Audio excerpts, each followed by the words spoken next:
Hi there. All right. So, yes, I apologize for the delay today. We had an unavoidable client issue come up um, on Eric's end, and we just had to delay the start of the show. So, we are actually still waiting for Eric to join us. I'm going to check in with him in just a moment and see how things are going there. Hopefully, well. Hopefully, everything got taken care of. But it's interesting. We were trading some messages back and forth, and it seems like every time we have something like this scheduled, that's when the fires start. In fact, it happened to me too today. I had probably three or four fires come up this morning, client fires come up that had to be taken care of right away, and that's that's exactly what happened to him this morning. So we're off to a bit of a late start. I apologize to everyone. Thank you for the thumbs up. I appreciate that. Appreciate you understanding. I was trying something new. I thought, hey, if we're scheduled to start at 1, that's when you are expecting us to start. Why not create a new scene to just kind of let you know what's going on? I have always just kind of blindly rescheduled the start time through YouTube, but this time I figured, you know what?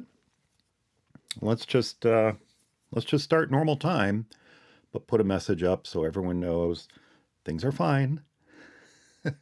We're just starting a little later today. So, yes, I'll check in with Eric in just a moment. uh, who's running Sequoia? Uh, as I mentioned, not during the reaction time episode, but during our last regular episode, I don't have any plans to install it yet. The big issue for me is the nanny state of Sequoia. I'm not not a fan of these changes that Apple has implemented in Sequoia, despite all the other great new features headed our way.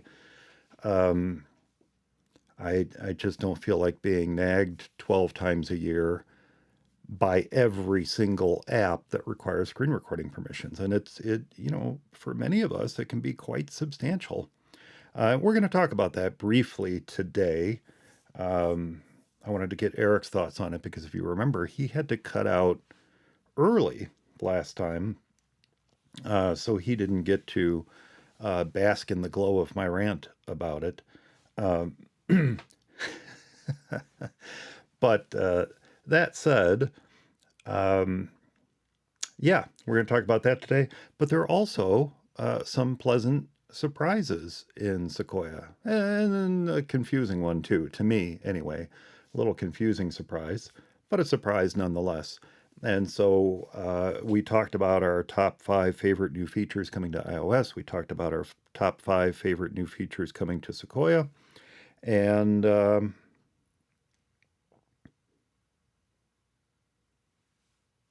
got a message, but it wasn't from Eric. And I thought, hey, why don't we do our top 5 favorite surprises that we came across in Sequoia while running it the past week and a half or so that we've been running it. I did install it, despite what I said, and I'm going to mention this when we actually start recording the show. I did install it, but I installed it on this puppy right here, which is my 2018 MacBook Pro, which amazingly can still run Sequoia. So that is that. Um, but there's some interesting changes, some very useful changes that have come our way, and some fun changes too. You know, there's always something fun that Apple sneaks into the new versions of macOS when they get released in the fall. And there's a really fun one that got snuck into this one, no doubt for the anniversary of the Macintosh. So I'll be talking about that as well. Let's see, still holding on Eric to see if he can join us. And let's see, what was the other thing? Oh, I got a kind of a fun, last time I mentioned Banana Bin as my essential app, a fun app. And I got another fun one. Another, I don't know how useful it is. I don't know how essential it actually is, but I have another fun essential app pick for this week. Unless Eric has something that he wants to bring up instead, I'm gonna mention this one, which I think is kind of fun. So let's see here. I'm just going to go through and make some minor adjustments here because I had to tweak things a bit when I went to my office for recording for the reaction time episode. Um, Let me just send a quick message over to Eric.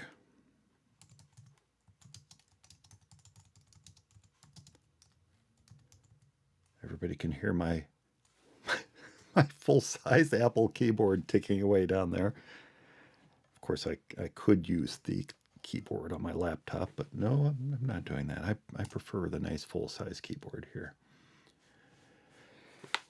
Okay, I'm going to set this guy aside until we start talking about Sequoia. I also wanted to get Eric's, did I mention this already? I wanted to get Eric's thoughts on my comments about Sequoia. I know he's upgraded. He upgraded his machines to Sequoia, and in his case, it actually solved a pretty weird problem he was having. We'd been trading text for a couple weeks about this problem he was having. Is quite bizarre. And installing Sequoia, what is, look, in truth, it's a fresh install. When you install macOS upgrade in the fall, or you go into recovery and you reinstall macOS from there, that's what amounts to be a fresh install of macOS without losing your apps, without losing your data. It's a great way to refresh your Mac if you're not interested in reinstalling all your apps, which I'm not. I can't tell you how many iterations of MacBook Pro I've gone through now, each one just being carried forward to the next, to the next, to the next, including from the 2018 to this 14-inch MacBook Pro right here. I don't know what year is this one. Anyway, what is this? This is a 2023. Yeah, of course. M3 Pro. So, yeah, if you want to do a fresh install, installing the latest release of macOS in the fall, or recovery, reinstall macOS is a great way to do it. And in this case, that was something we had discussed. Hey, why don't you just try reinstalling fresh? And he just decided to give Sequoia a go. And sure enough, solved his problem. And we could talk about that too if he wants to. I don't know. I don't know if he wants to. So we have that. And let's see, what else is going on? What else is going on? Yeah, Sonoma is still my primary Mac OS on the Mac Studio, the iMac at the office, and this MacBook Pro. Again, no intention of upgrading until I hear something positive in regard to those screen recording nags. There is something I asked Eric if he knew a little bit more about it, because I don't. There is a new permission. It's actually in Sonoma as well. I found it in there, but it's really for Sequoia, and it's a remote desktop permission. So various apps like Splashtop and AnyDesk and what have you, all the remote desktop apps that where you install a client so that you can connect to that Mac at any time in the future, for example, Splashtop or AnyDesk. The concern was with the new screen recording nag that you might get blocked out of connecting to one of your remote Macs because it's sitting there waiting to get permission from you to allow this to happen. Well, it turns out that there's a new remote desktop permission. And what I don't know the answer to, and what I was hoping Eric knew the answer to, or someone who's watching this now or later maybe knows the answer to, is whether or not color picker apps or apps like Bartender or any other app that needs screen recording permission can instead utilize the remote desktop permission. Would that work? Would that allow them to bypass the screen recording nag that Apple has added to Sequoia? I don't know the answer to that. And I asked Eric about it. He said he's going to do a little research. So let's see if he has the answer. In the meantime, Eric has asked for 3 minutes. 3 minutes, and he'll be joining us. And then we'll go ahead and get started with recording the show. What else is going on? So aside from For Mac Guys Only, I am looking at producing a series of quick tip videos for this software that I'm using right now, Ecamm Live. I gave a presentation at MacStock this summer on Ecamm Live, a getting started with Ecamm Live type presentation. And there were a lot of questions from that and a lot of people who wanted to know more. So I took to handy dandy Apple Notes and started taking some notes on the types of questions I was getting. And so I'm planning on producing a series of short, and I mean short, quick tips for getting started with Ecamm Live and Ecamm Live Pro. I don't know that they're going to be released here on the For Mac Guys Only or FMEO TV channel, or if I'm going to start a new channel. I'm still debating, possibly the MacStock channel. I might put them there, or maybe I'll just add the playlist to them everywhere.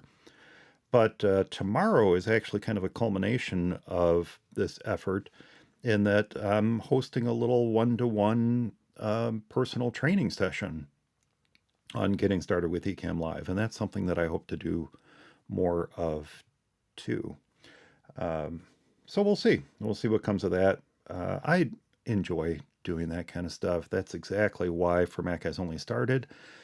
I'm sure I've told this story before, but For Mac Guys Only really came about. I was already podcasting. I was producing a podcast for the small press community. In other words, independent writers, independent fiction and poetry, independent artists. And the reason I was doing that podcast is because I published a small press literary magazine, the intention of which was to help people get those initial publishing credits. And it's very difficult to get a publishing credit when you're a writer. I suppose it's a little easier now, but to get an actual publishing credit in a verified publication, literary magazine, what have you, it's difficult because there's a lot of competition out there. And what you don't want to do is, in that case, when you're looking for those types of credits, you don't want to just, create your own literary magazine and start publishing your own stuff. That's often known as a vanity press. You're really just producing the magazine for your own benefit. Instead, I produce the magazine for the benefit of others. And so they had a podcast that was created because of that small press magazine. Well, at work at the time, I was working for somebody else.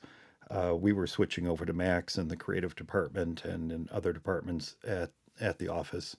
And I was getting more and more questions about the Mac and how to do this and how to do that. And at that point, I had been podcasting for about a year with the first effort. And I thought, why not create another podcast? Came up with the name For Mac Guys Only, came up with the logo, beep, and well, not with the antenna. Came up with the logo that you see when you download the episodes, and just started putting it out there. And a big part of the episodes was helping people solve problems. I love to help people solve problems. And so now this, and MacStock is actually an offshoot of For Mac Guys Only, and it is at its heart an effort to help people solve problems and learn new things and be better at these things we're sitting in front of all day long or holding in our hands all day long. Well, anyway, so this idea to produce short, quick tips for Ecamm Live and Ecamm Live Pro kind of stems from all of that. I like helping people solve problems. I'm encountering more and more folks who use Ecamm Live and or have a license for Ecamm Live, and they just don't know where to go from there. And I was in that exact same position. I had a license for Ecamm Live for ages before I finally figured out how to make it work for me. Excuse me. And I just want to help people get started. I enjoy doing that. So that's what I'm going to be doing there. Tomorrow will be interesting. It's the first time I've done this kind of one-to-one training for this type of application. Oh, it's not the first time, but it's the first time I'm doing it in the way that I'm doing it. I'm actually using Ecamm Live as the conduit to bring these folks together and to speak with them directly, to let them ask me questions by way of the chat that's available here in Ecamm. So I'm actually bringing them in as what are called interview guests. I could use Zoom as well, but I'm going to be using Ecamm's interview mode. And I think it'll be interesting. It'll be really interesting. I'm going to record it, and if anything good comes out of it, I'll break that recording up into little chunks and either release it on that new or release it here. Oh, and look who has joined us. Let me get him assigned here to a spot. Boink, and then boink, and there he is. Oh, I don't hear you though. I don't hear you. You don't indicate you're muted.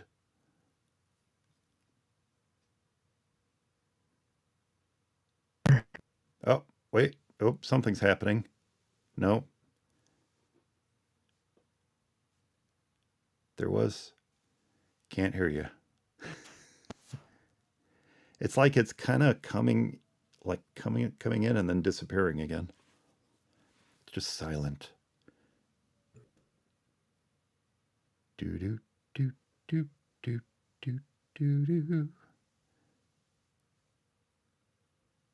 He's talking to me like I can hear him. I can't hear him.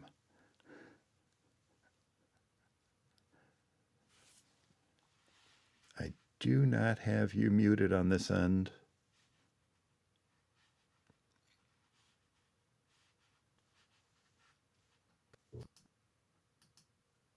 I just muted and unmuted you. Not hearing you. I'll try disconnecting and reconnecting. See what happens.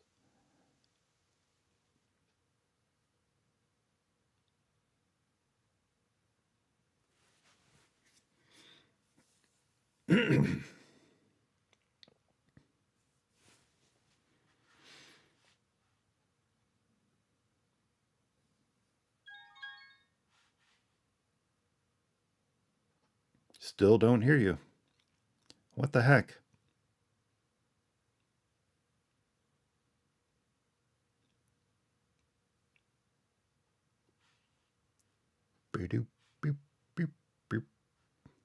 Working on some audio issues. You know, thank goodness you joined, Eric. Too bad you're quiet. I've been sitting here vamping for 20 minutes. 20 minutes you've had me vamping here. I also created a special card to start. I started the live stream at 1. Here, check out this special card I created.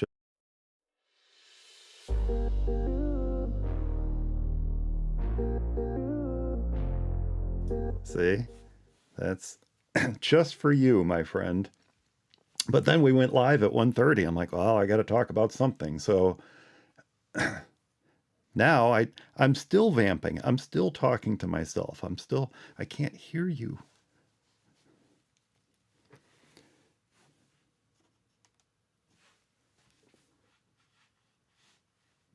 Let's see. Yeah, you're not muted on this end anywhere.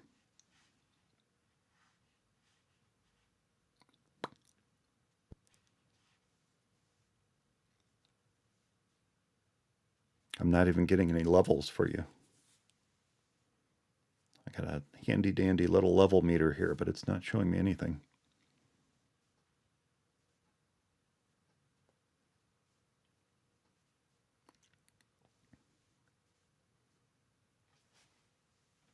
Do you have any kind of routing like audio routing software or anything that might be getting in the way?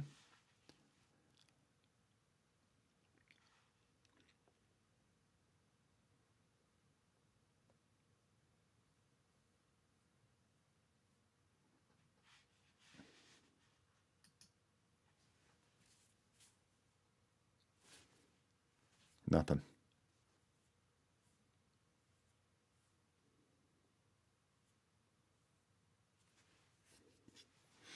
It's probably a permissions issue in Sequoia.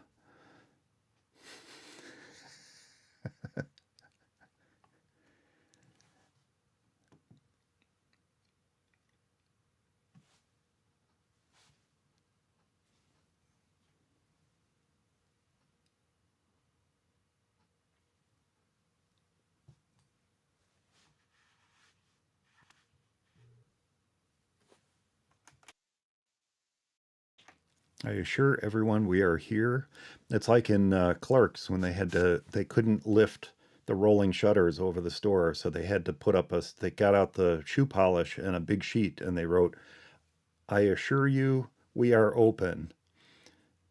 I assure you. Oh, wait, Can you, I heard you laugh. can you hear me? Yeah. Well, you know what? I'm just going through the AirPods. Apparently, I cannot get through my normal mic, and I don't know what the problem is. Because, Well, at least we can hear you now. weird. Yeah. Probably not all that good, but you can hear me. No, it sounds like AM radio. It's wonderful. Yeah. I'll just put a phone to like I'm calling in from a payphone somewhere. So what the heck? Why is your audio interface not working?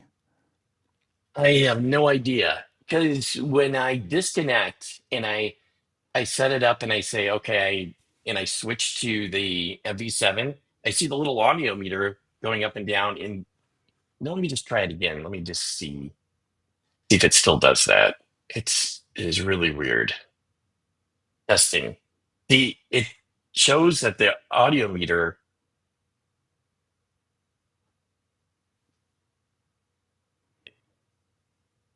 What about your what Mac are you on?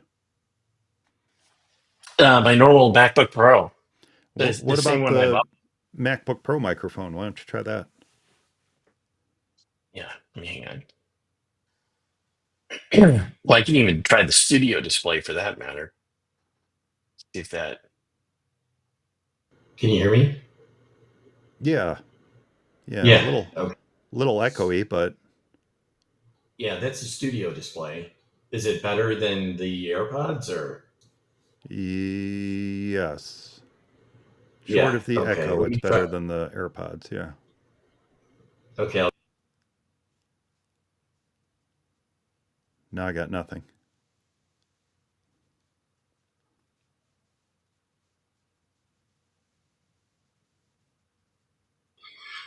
Okay. How's this audio? Is That this audio any different? it sounds like the studio display. Studio display probably. Yeah, would make sense. Okay, so that's from the web. Um, I've got like 1,000 different um things. Actually, you know what? Maybe this will work better. Let me try this. Um, Here, let's try that. Oh, do you still have those? What was that wireless mic system that you? It's probably not charged. They're probably like mine. I bought them at your recommendation, and they're never charged now. Oh, yeah, I do. And actually, it charges inside the case. So, um, yeah, I could hook those up. Does this sound any better? Can you hear me? I Or can hear can you you. not hear me? Yeah, no, I can hear you. Okay. It's just it's a little echoey, but If you, yeah. This is the what was I going to say? This is the what you call it? My phone. Oh, I just using the iPhone. So you know what? Let me just let me go back to the studio display or whatever. do you want to Um, do you want to reboot? Do you think that would make a difference? you know, I could try that. Should I try rebooting? You, You should be back up in like 30 seconds. yeah, I don't. Yeah, probably about 30 seconds. Yeah, Yeah. let me try it. All All right, right. bye. Left vamping again. Boy, I tell you, we're now we're nearly an hour into this. You poor souls have had to watch that 30-minute intro for 30 minutes and then listen to me vamp for another 25 minutes or 20 minutes. Now we're rebooting. We'll see if that makes a difference. There's the idea, what you normally want to do when you're doing something like this is a tech check, right? You want to do a tech check at least the night before, especially if it's someone that you have not worked with before. You want to try to avoid, well, you could hear it. You want to try to avoid Bluetooth earbuds. You want to try to avoid, any Bluetooth at all, quite frankly. You want to just not introduce that into the picture. But you want to do a tech check. So, what I'm using now, these are little wired earbuds. They run down. I've got a long cable behind my back here, and they run down and into my audio interface here. That's what you want to use, something like that. You want to make sure the mic is working. Is the position of the mic correct?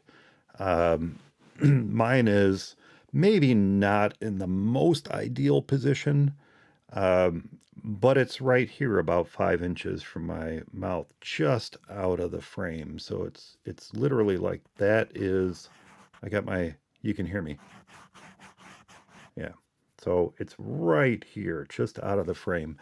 And I guess I could probably move it a little bit closer to get better audio, but I typically, for the audio podcast, I'll run it through a limiter and leveler in Audacity and bring the levels up a little bit.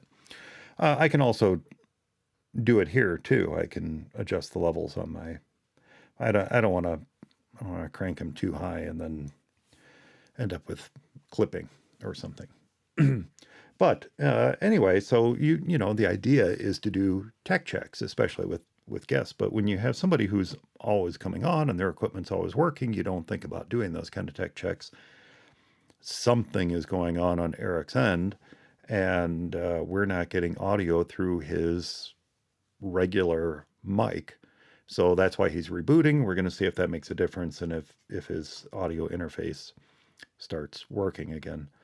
And then I promise we will actually start recording at that point. We normally vamp for a good, 20 minutes, half hour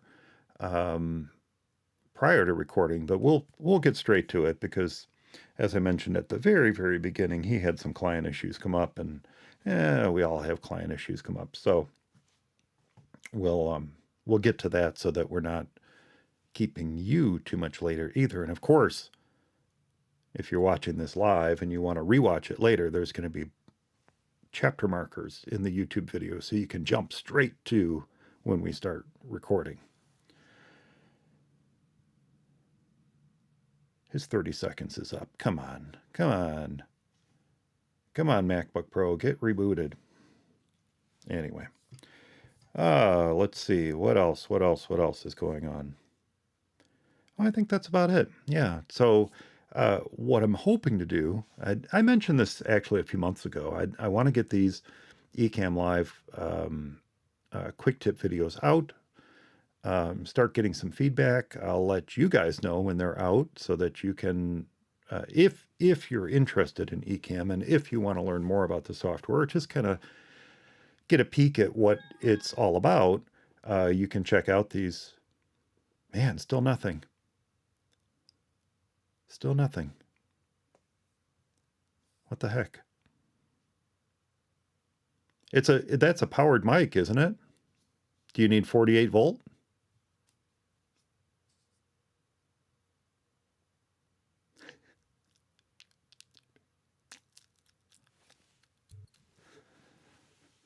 Can't hear you. Yeah, it's got enough power. I don't know Yeah. what the problem. I don't know. I'm hearing you on that mic. Yeah, I guess I'm going to have to look that up and figure out what the problem is. I didn't realize. You know, last time I used it, it was fine. Of course, that was fine before the upgrade to Sequoia, I guess, which I have had some weird audio stuff go on. But I think because I use this extension. I use this. It's something called Sound Source from Rogue Amoeba, which I really like. And so that kind of takes over the duties of the sound setting. It lives up in your menu bar and everything. And so that, and I was having trouble where I wasn't getting any audio. So I shut that off and then it worked. And so, but I don't know. And that's not running now. It is running now. However, it wasn't running before when I had, before I rebooted. So I don't think that's the issue. You know, I just got an email from them yesterday. It's their anniversary, like 22nd anniversary, some anniversary. I saw that too. And I had been holding off on upgrading for the longest time. Not Sound Source. Audio Hijack? Audio Hijack. I've had version 3 forever, and you try to launch version 3 on Sonoma or whatever, it just says, "Yep, sorry, ain't gonna work," and it doesn't even try to work. Right. And I'm like, well, I've been meaning to upgrade. It's a pretty good upgrade price, but their discount applied to the upgrade price too, so it was like another 7 something off the upgrade price, and I'm like, well, all right, you got me, Rogue Amoeba. I'm going to go ahead and upgrade today. And I have to say, it's a much smoother experience installing it than it was before, where you had to deal with the system extensions and all that stuff. It just installs. In fact, I think they created their own audio. I don't know the right term. Yeah, it's ARC. Yeah, ARC. Audio routing kit. Our audio routing kit. Right, yeah. And they license that out now, so that other developers can use it in their apps if they want to. It is really nice. I'm pretty sure their site said all of their apps are ready for Sequoia. Yeah. And actually, I can confirm that because I, for some reason, have all of their apps and have all of the latest. And, you know, and I didn't really mean to, but it just was kind of like, oh, I like that. You know, I'll buy that. And so I did, you know, and I used Vision for a long time and still do. You know, it would be nice for them to enhance it a little bit, but it works so nice. It's just very simple. It does things really quick and it's non-destructive. It just, I don't know. It's a great app, like all of their apps, really. So that's their audio editor, right? Yeah. Vision. Yeah. That's interesting. So you just said something that caught my attention. It's a non-destructive audio editor? Right. Actually, when you're making changes, you pretty much have to save it. It's almost kind of like when you make something stationary, or you as a template, where you go to save it, and then it doesn't allow you to overlay the original. You have to save something else. Save it as something else. So interesting. It's, but it works great. Wow. Well, since we are now an hour into this, I tortured people with this.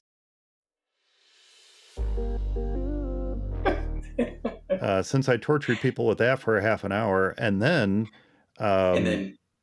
yeah. So, you know, you can hear me again, right? Yeah. Oh yeah. Okay. Yeah. Because right? when I do that card overlay, it mutes me. So I just wanted to make sure that you could hear me after I did that. But anyway, so that was a half hour. Then they had to listen to me vamp for 20 minutes and talk about pretty much whatever to spewed out of my brain for that time, which is a normal episode of For Mac Eyes Only, by the way. Yeah, And then all the audio issues. So now we're an hour into it, and as you were yeah, rebooting, I said, I think we're going to go ahead and get started recording as soon as Eric is back. So I think we should do that. yeah. I Now, think we should too. real quick, run a show. We talked briefly earlier this week about the new, not screen recording, remote desktop permission in Sequoia. It's actually in Sonoma too, by the way. It's in Sonoma. I had never noticed it before, but it is there. But Hmm. it's specific to Sequoia, and it's for apps like AnyDesk and Splashtop and LogMeIn and what have you, so that you don't get prompted every month for the permissions to, which is great, which is great. Oh, okay. Um, Yeah, and you talked about possibly researching it a little bit, or looking into whether developers could possibly utilize that instead of the screen recording feature for things like Bartender. I mean, think about all the apps that we have on our Macs that require screen recording permission, and having to, it's not like we have to say, yes, screen recording permission once for all of them. No, we have to say screen recording permission for this app and for this app and for this app and for this app. And then you have to do that 12 times a year.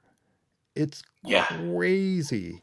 Um, That's so I don't know if you insane. had a chance to look It, into that at all. I have a little intro to that topic if you just want to talk about it briefly. I didn't get a chance to look at that. I thought when you last left it, you had looked into it and found that that was not the case. Like they did not Well, have. So there's the API, and apparently, according to an article I found on 9 to 5 Mac, we can talk about this. That API does not sidestep the need to seek permission every month, right. which is a bit of a bummer. What what I'm curious about, and what I rambled a bit about in my vamping at the beginning, is can a developer like the developer bartender sidestep the requirement by asking for remote desktop permission instead of screen recording permission? It seems like that would be two different things, but I'm curious if there's a way for them to kind of say, you know what, we're not going to ask for screen recording permission. We're going to use remote desktop permission instead and Yeah. get past it. Yeah, because the thing of it is that you're right. The remote desktop part of it, or screen sharing, that's probably, well, at least for me, like maybe 10% of what I do. I mean, maybe if I'm connecting to other people to help them or connecting to my own computer, but it's really, I mean, most of the time, they're, like you said, there's screen recording permissions in apps that you wouldn't even think of. Just, well, besides the fact of apps that you would think of, like screenshot apps, Mm-hmm. Mm-hmm. that and I do screenshots all the time for different things. But just like you said, for Bartender and Color other apps that pickers. are like that, yeah, color pickers, stuff that you need to use. And I mean, I guess if when I go to use it, it pops up that stupid permission. It seems like I'm clicking permissions all the time now. Yeah, okay. Just to actually get onto Chrome here and use this because I had to uninstall it. Well, just I think the upgrade to Sequoia. I Mm-hmm. had to give it permission to use the microphones, permission to use the camera, permission I think to play on. I can't remember, and it's just like, and not only that, but I had to click it for Chrome, and then I had to click it for the Mac. First Chrome's telling me, can I have permission to do this? And I click OK. And then the Mac says, can Chrome actually do yes? OK. And so I'm clicking like 4 boxes when really 2 would do. And it's, the thing is, I'm sure these screen sharing things or the screen recording thing will come up and I'll just, yeah, okay. And I'll just probably end up doing it, I'm going to say probably like 36 times a year. I don't know, however many apps I have times 12, so if I have 5 different apps, 60 times a year, Mm-hmm. and I will just not even notice. I'll notice, but it just, yeah. Well, keep that anger. Keep that anger, and we'll talk about this in just a minute. It's so annoying. Yeah, go ahead. All right. Let's start recording. Let's start a recording session here.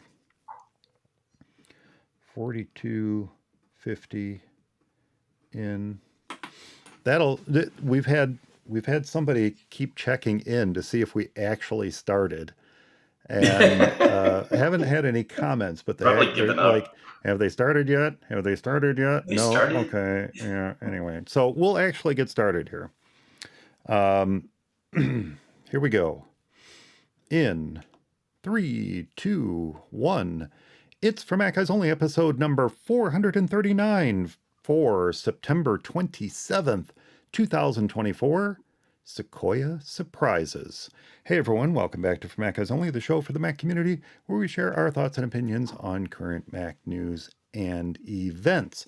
And joining me, as always, to discuss all things Mac and from his special podcasting cave today is my For Mac Guys Only co-host, Eric Erickson. Hey, Eric.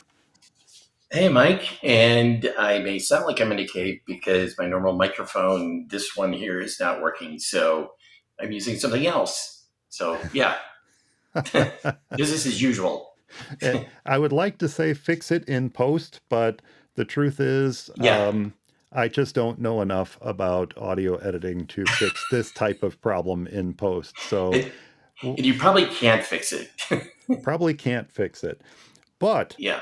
For those who are listening, remember we do normally record For Mac Guys Only live on YouTube the second and fourth Friday of the month. And if you would like to come hang out, ask questions, and be part of our live studio audience, be sure to subscribe to the show at youtube.com/FMEOTV. And if you are joining us live, I'm going to be keeping an eye on the chat room over here to my right. So if you have any questions or comments as we move along, just go ahead and leave those comments in the chat room and we'll get to them here on the show. Well, Eric, in our last regular episode of For Mac Guys Only, we shared our top 5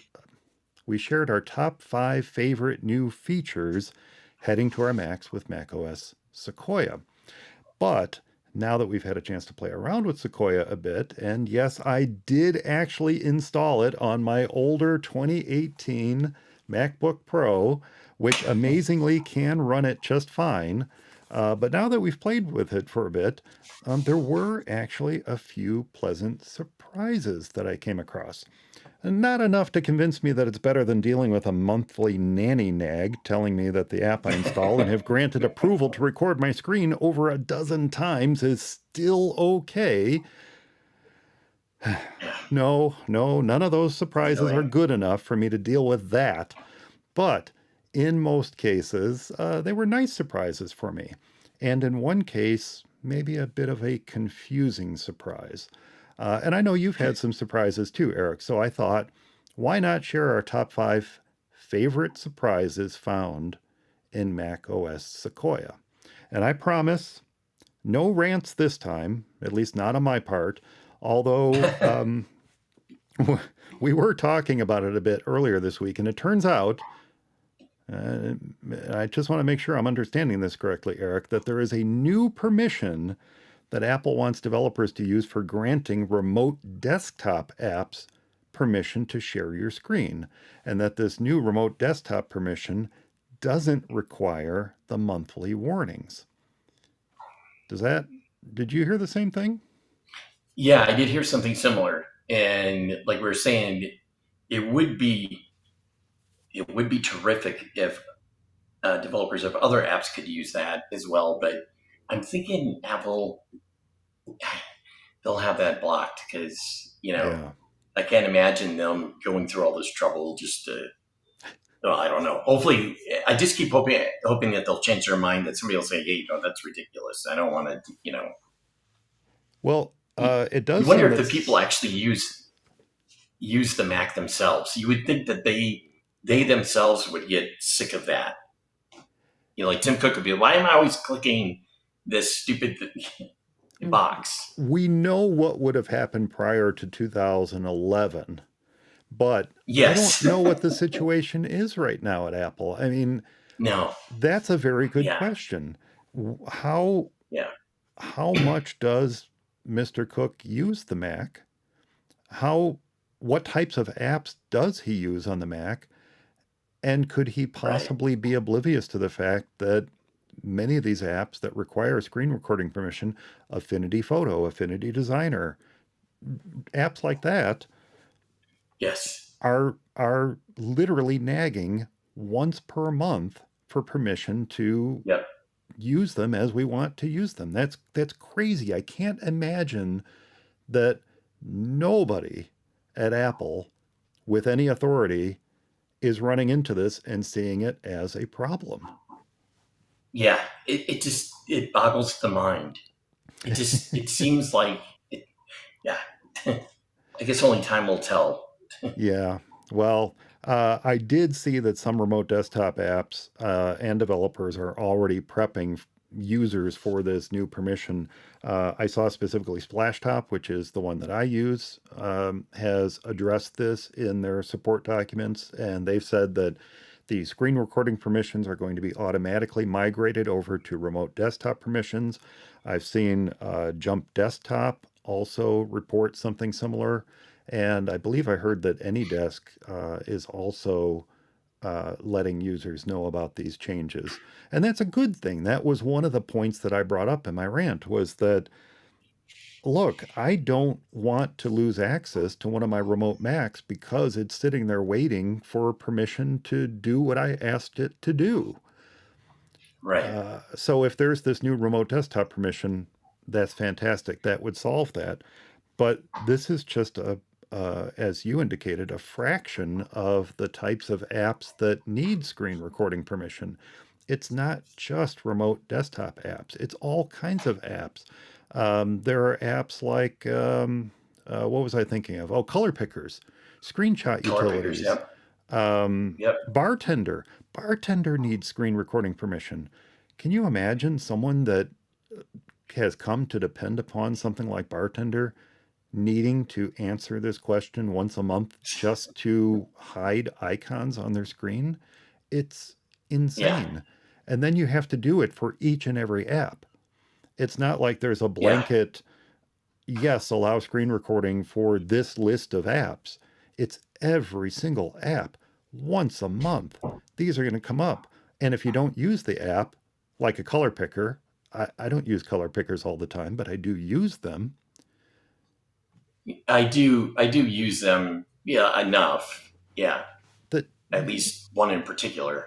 you're, heck, Apple's own color picker Yeah. should, in theory, be asking for these same permissions. Now, if Apple's color picker isn't asking for permissions and everybody else's has to, that's a problem too.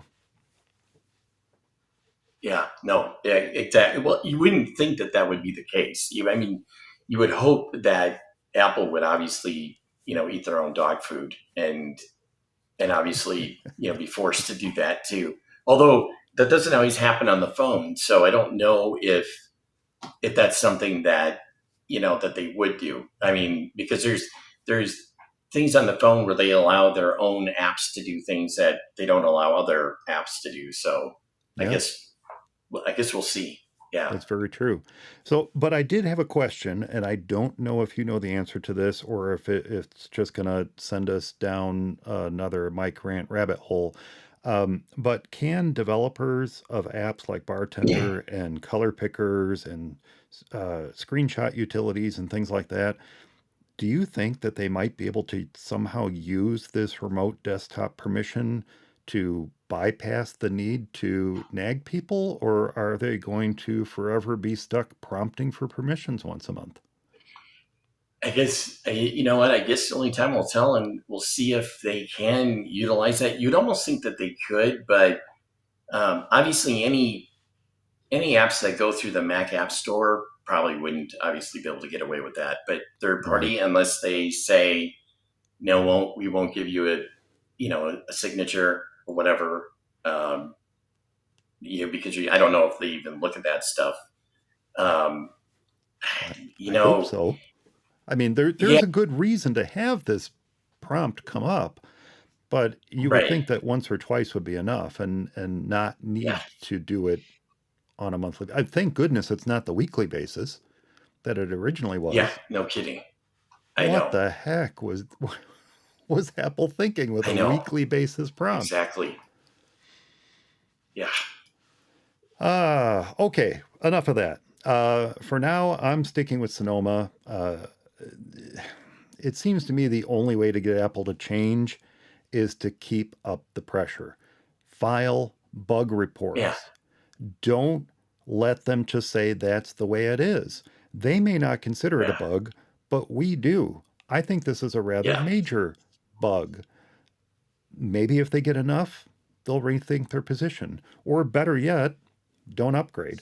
There's no immediate need to right. upgrade. You don't have to do it. If the numbers are down, maybe Apple will actually begin to listen. Yeah, Maybe. that's the only thing you can hope. Clearly, they listened a little bit to the beta testers. Somebody Yeah, said, because it hey, Apple, this is too much. wasn't it once a week. It was once a week. That And after Yeah, every reboot. and you can't believe. Yeah, you can't believe that they would do that. I Maybe mean, we're you working can't. towards getting that once a week back in there again. Yeah, I know. Yeah, maybe if we complain too hard, they'll end up putting. But let's get to Yeah. some fun stuff. Yes, as I mentioned, I did load Sequoia on an old Mac just to play with it, and there are, in fact, some kind of nice surprises in there. So I thought maybe we could share some of our favorite surprises. And what do you think about beginning with your first, Eric? And let's see how many of these we overlap on, because I suspect we might. Oh, yeah. Well, you know what? You never know. And of course, like some of these surprises weren't things that I didn't know about, but that I didn't think that I would use or that I didn't think was actually that big of a deal. Right. Um, and I would have to say the first one is probably the connection to the phone from the Mac. And I thought when I first heard that, like I thought maybe it was sort of a something that like a screen sharing thing that we could use to help people. But it obviously turned out not being that. And I kind of wish that someday that they do allow to do that, allow us to do that, because it is something that you can do from the phone to the Mac. You can obviously connect from your phone to the Mac and screen share through that, and it's really handy. But I have to say, being able to connect to the phone, my own phone, and use it from the desktop actually is really handy. And there are a number of apps that are only available on the iPhone, or they just work well on the iPhone because that's where they actually have the app on the Mac. It's a website, and and then a lot of times on the phone, there's a ton of apps on the phone that are actually really websites, Mm. and but they the web only works so good on a smaller device, so made them into apps, and so and it ends up kind of being that in some of those cases where it actually works better, or I like using it, or in some cases, and I'm trying to think what it is, but it's only on the phone, and I would normally have to pick up my phone and then deal with it, and now I can just kind of do it straight from the Mac. And I was trying to think, I had these in my head, and now I can't remember what it is, but um, some of those exact things. So it is one of those surprises for me that I really do like, and it actually works well enough that it's it's usable. So I'm kind of glad that they did do that. And they obviously don't need it for the iPad because then it has universal control. So it's not Right, right, which does not exist on the phone. right. Yeah, it's an interesting feature. As I thought about it some more when I realized that it wasn't really for remote support as much as it was for convenience, I started to Right. realize that perhaps it's not going to be that super useful to me. Uh, Yeah. I I That was get me too. I get being able to mirror the screen and interact with the apps on the phone, but my phone is literally like less than an arm's length for me right at the moment. And I can't envision the need to do this. It doesn't mean I won't do it, but I just don't see doing it very frequently. It's a little like running iPhone apps or iPad apps on Apple Silicon on the Mac. Yeah. It's great when it works, but there are so many apps that it doesn't work with, and then weird restrictions like, oh, that app's just not available for installing on the Mac at all. Like you can't even find it in the App Store, and yet you know it would work fine. But it's, Yeah. I guess, the developers' right to say, I don't want this to even be thought of as a Mac app. I don't want it to install at all. But I've had luck installing games on the Mac, and they work Yeah. for the most part, and the interaction with them is okay. When they depend Yeah. upon heavy um, interaction with your fingers, that doesn't work super well. But when you can interject the mouse, like certain games, especially casual games, something like Dots or Solitaire or something like that, Right. those work pretty well. Games that depend upon direct interaction, driving games and things like that, don't work quite so well. And No. then the third party apps, productivity apps, eh, most of those I've not been super impressed with running on the Mac. So I don't know. I don't know. I will have to try it one of these days and just see It, how well it it's one of works. those But things. Yeah, it's one of those things too. Like I said, it's not something that I use um, for. I wouldn't use it for games or anything like that. And you're right.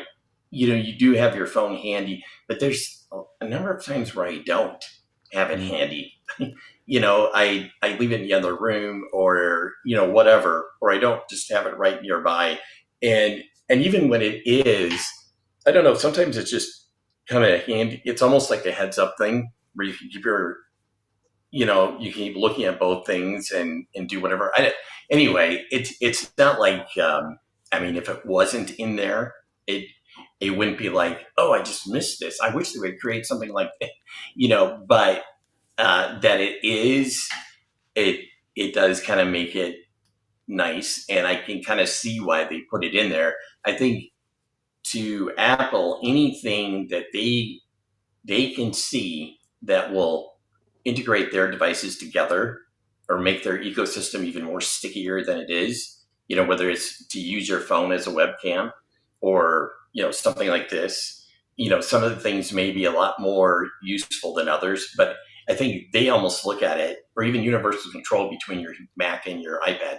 I think they look at that and they say, and somebody says, oh, you know what, we need to do this, we need to do that, or make it useful, make it the iPad as a second screen to your Mac or whatever your MacBook. And I think it's one of those things where if Apple can see even a little bit of a use for it, they'll put it in there, mm.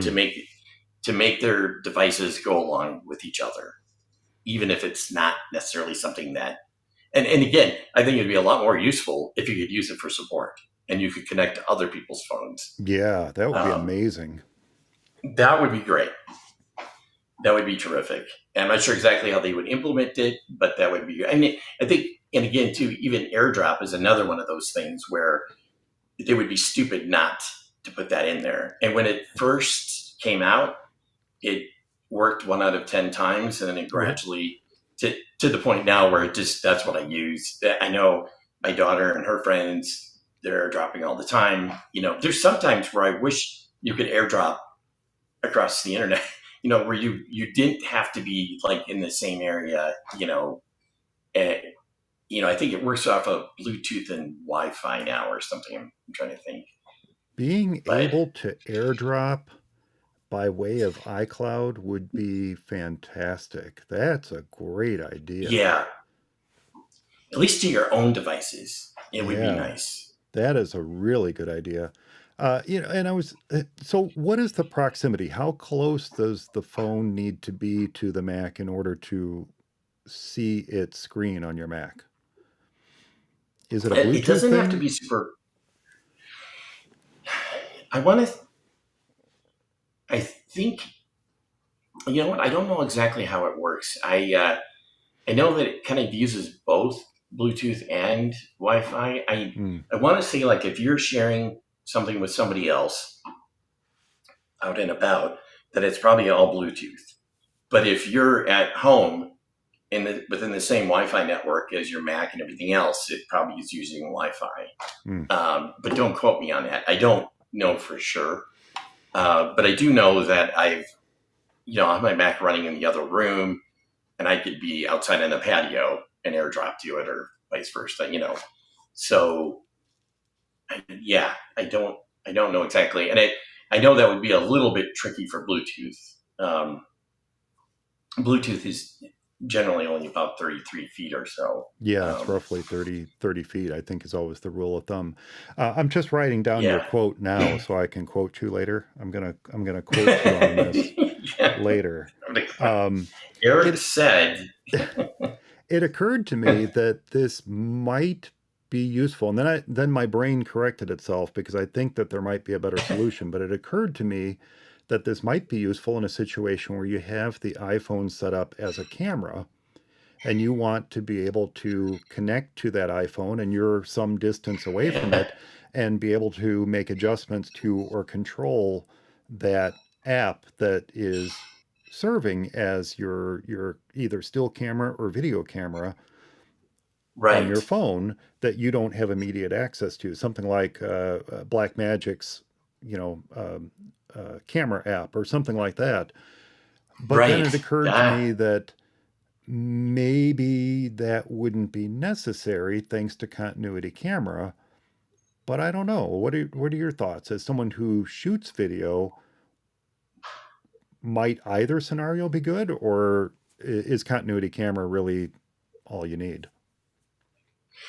No, I think that would be kind of I don't know, because some of the stuff that you talked about, would that work in continuity camera the way it is today? Well, I you certainly couldn't manage the Blackmagic camera app, that's for sure. But you No. could treat the iPhone as a camera and through your Mac app make your adjustments. But I guess if you wanted to use Blackmagic camera or Final Cut, what does they call it? Final Cut. It's so new, I can't remember the name. Final Cut camera. Yeah. If you Final. wanted to use Yeah. that and utilize their controls, yeah, something maybe maybe that was part of the impetus for creating something like this. Is someone said, "Hey, this is great, but how do I control this remotely?" There's Right. your answer. Right. And then that There brings it up the is. Right. And question: how many phones can you connect to? Are you limited to one? yeah. Or could you do 5? Imagine having a production studio where you can connect up to 5 phones, each one running its own app, and you can manage it. That would be pretty cool. Yeah. I thought wasn't it 4? Or Can you are you connect to talking 4 about the iPhones? Final Cut? No, I'm talking about I thought. the iPhone mirroring on Sequoia. How many iPhones can you Oh, that I mirror? don't know. No, that would be one. Yeah, that Yeah. would be one. But wouldn't that be great if you could mirror Yeah. 5 or 10 That or, would. however Yeah. many you had? That would be super cool. Right. And really, yeah, that would be cool, actually. Yeah. Yeah. That is a neat feature, though, and it is something I'm eager to try. I guess I'll just have to see how much I use it. Yeah. Yeah. And I don't use it daily. but I have used it more than I thought I would. Yeah. And it is something that I actually, like I said, I was surprised that I did, like it and use it. And That because I had, yeah, that's the yeah, surprise is how much you actually used it. Yeah. yeah, yeah, yeah. So I'm going to start with a surprise that was, oh, how did I say this? I think I said it was a little confusing to me. And I wonder if this wouldn't be confusing to others who use this app as well. But we all know, and we talked about, one of our favorite new features coming to macOS Sequoia is the Passwords app. And that's fantastic. Yes, yeah. The biggest surprise to me, though, with Passwords is that I just had to unlock my other Mac. I am currently, I'll cut this out. I'm currently remote desktoped into my Mac running Sequoia so I can look at some of the stuff that I want to talk about. That's Um, anyway, so the surprise to me with Passwords was that it pretty much literally brought in everything from Keychain. And I wonder yeah, how confusing that's going to be for people when they're suddenly presented with all their Wi-Fi passwords, including every single router they've ever connected to. I wonder how confusing it's right, going to be to right, people when they see multiple passwords saved for the same place. For example, when I open up the Passwords app, I see something like 20 Googles. I don't have that many Google accounts. I mean, I have quite a few, but I don't have that many. But it turns out, or at least I believe what's happening, is because it directly imported Keychain, it didn't selectively import just website passwords. It didn't selectively import just Wi Fi. It imported everything from Keychain. everything. Yeah. That I believe what I'm looking at there are passwords that I saved within apps, not on websites, and apps that I'm running on my phone. So for example, Yeah, yeah, yeah. Yep. in the Yep. in the Google app or the Gmail app, I've saved passwords for multiple accounts within there. But now they're duplicated. If I go through there, and this is the confusing part, if I go through there and Oh, I'm not yeah. really paying attention and I say, oh, well, I don't need that, that's a duplicate. Delete, delete, delete, delete. I just deleted those saved passwords for those apps on my phone, Yeah. even though they're It not wasn't really a passwords duplicate. for the app Right. on the website. So that to me was a bit of a confusing thing. It's a great feature, but it's surprising that Apple did something like that that is ultimately, in my opinion, going to confuse a lot of end users who are looking at this for the very first time and saying, what the heck? Why do I have so many? Delete Yeah. them all. And now suddenly the apps on their iPhones are asking for them to re sign in again. It seems Yeah. like it wasn't thought through enough when I look at this. And then, of course, there's all the security warnings too, which is great. I appreciate that. And we've had that before. But again, many of these passwords, because it came from Keychain, are old, man. So I'm looking at this stuff. I'm like, oh my gosh, there's a security warning at Adobe. Oh wait, no, Right. that's something I saved 20 years ago. It's not something that is current. I really. So Right. that was Yeah. surprising in a confusing way. Did you notice Yeah. anything similar? Am I misreading this? Are these really app passwords that I'm seeing in there too, or what the heck is going on here? No, that's what they are actually. And I don't use that. I use one password. And it's Mm-hmm. surprising to me that they didn't take that approach that one password does, where they one password like does it like you can put as many websites under a password as you want to, including Yes. the callback URL or whatever for an app. So it like one password when you go into an app, a lot of times when you can hit passwords and know what the password is for that app Yep. because, and so it's funny that Apple didn't merge those duplicates together and kind of stick that in there with I don't know if they just didn't know how. I can't believe they wouldn't know how. They didn't I hire can the right see people away from 1Password. That's what happened. it. Yeah, that's right. Yeah. Yeah. And so that I know that is really odd. And even over things where if you do have to search for a password in 1Password for an app, and then you go to log in, it'll kind of prompt you, do you want to like always use this for Yeah. this app? And yep. And so then it'll work. But I mean, for what I have seen of the passwords app, I've been fairly impressed with it, and it looks pretty cool. And I think it's great because there's so many people out there that just do not manage their passwords, and so I think in that case it's really good. But yeah, it's really odd that it would dig all that stuff out of the keychain Right. and and have that in there and have the duplicates, and because yeah, like you said, it would just be confusing. And I'm sure they don't, yeah, like have your, yeah, that's just, it must just pull it from the passwords part of keychain because there's other, like for your login and stuff like that I'm sure it It's wouldn't use. it's a little like, after playing with it for a bit, it's a little like Apple said, you know, we really should have a passwords app. We really should create something. But maybe the best way to go about that is to not start completely from scratch. Maybe we should just start with a pretty interface for keychain and go from there. Yeah, right. And didn't really think about the implications of just dropping everything from keychain into this passwords app.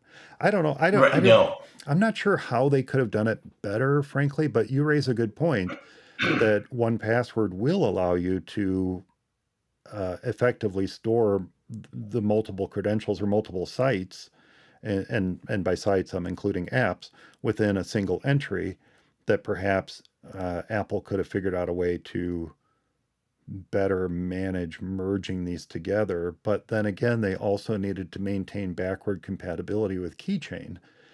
And so that's why I'm wondering if maybe they should have literally started from scratch, given Yeah. people the opportunity to import passwords from Right. 1Password or Strongbox or Bitwarden or whatever they're using, Yeah. or to say import your saved passwords from Firefox or Chrome or Safari, and not bother trying to maintain all these others in there. I don't know. Right. I don't know. I imagine some discussions happened at Apple about this, but maybe they didn't Yeah. come to any reasonable conclusions, and this is why we ended up with this. With what they have, and Yeah. they were kind of already doing something with Safari. Like you could get into all your passwords within Safari, Yeah. and of course, and that was kind of weird too. So I think they probably wanted, knew that they had to at some point come out with an official passwords manager. But the other thing too that's kind of a little bit is now they do have a Chrome extension, right, for it. I think Yes, I otherwise believe. you're kind of, Yeah, we're supposed to have extensions for all the different browsers, I believe. but I didn't see one for Firefox. So I was kind of like, so you're stuck with using Chromium or Safari, if they have one for Firefox, that would be good. But that's the other thing too, because people don't just use Safari. They Yeah. don't just use Chrome.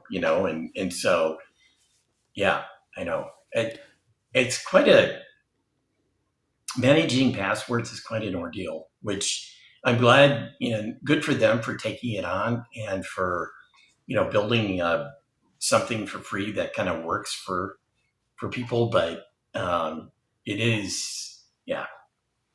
You know, I I use 1Password for more than just my passwords anyway, Me um, too. but still, there. I think there's a lot of people out there that should use something.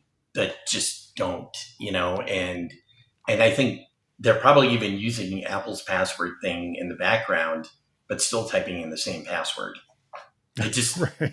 the same Right. simple password that they've always Yeah. used. And yeah, Well, yeah, yes, as we mentioned in the favorite new features coming to Sequoia, this is certainly one of those features. And as a version 1 product, I think you may have just hit the nail on the head. This is not really intended for either of us. It's not intended for anyone listening who uses 1Password or uses Strongbox or uses Bitwarden. It might be intended for those who are using LastPass, but that's a whole nother conversation. Um, yeah, it's it's something that's there for those who aren't already using a password manager and perhaps won't be confused by the fact that there are all those entries in there because they won't they won't look at it with the same skunk eye that I did. Um, yeah, that's true too. Yeah, I looked at it specifically wondering what was brought in, what's there, what can be deleted, what do I need to keep?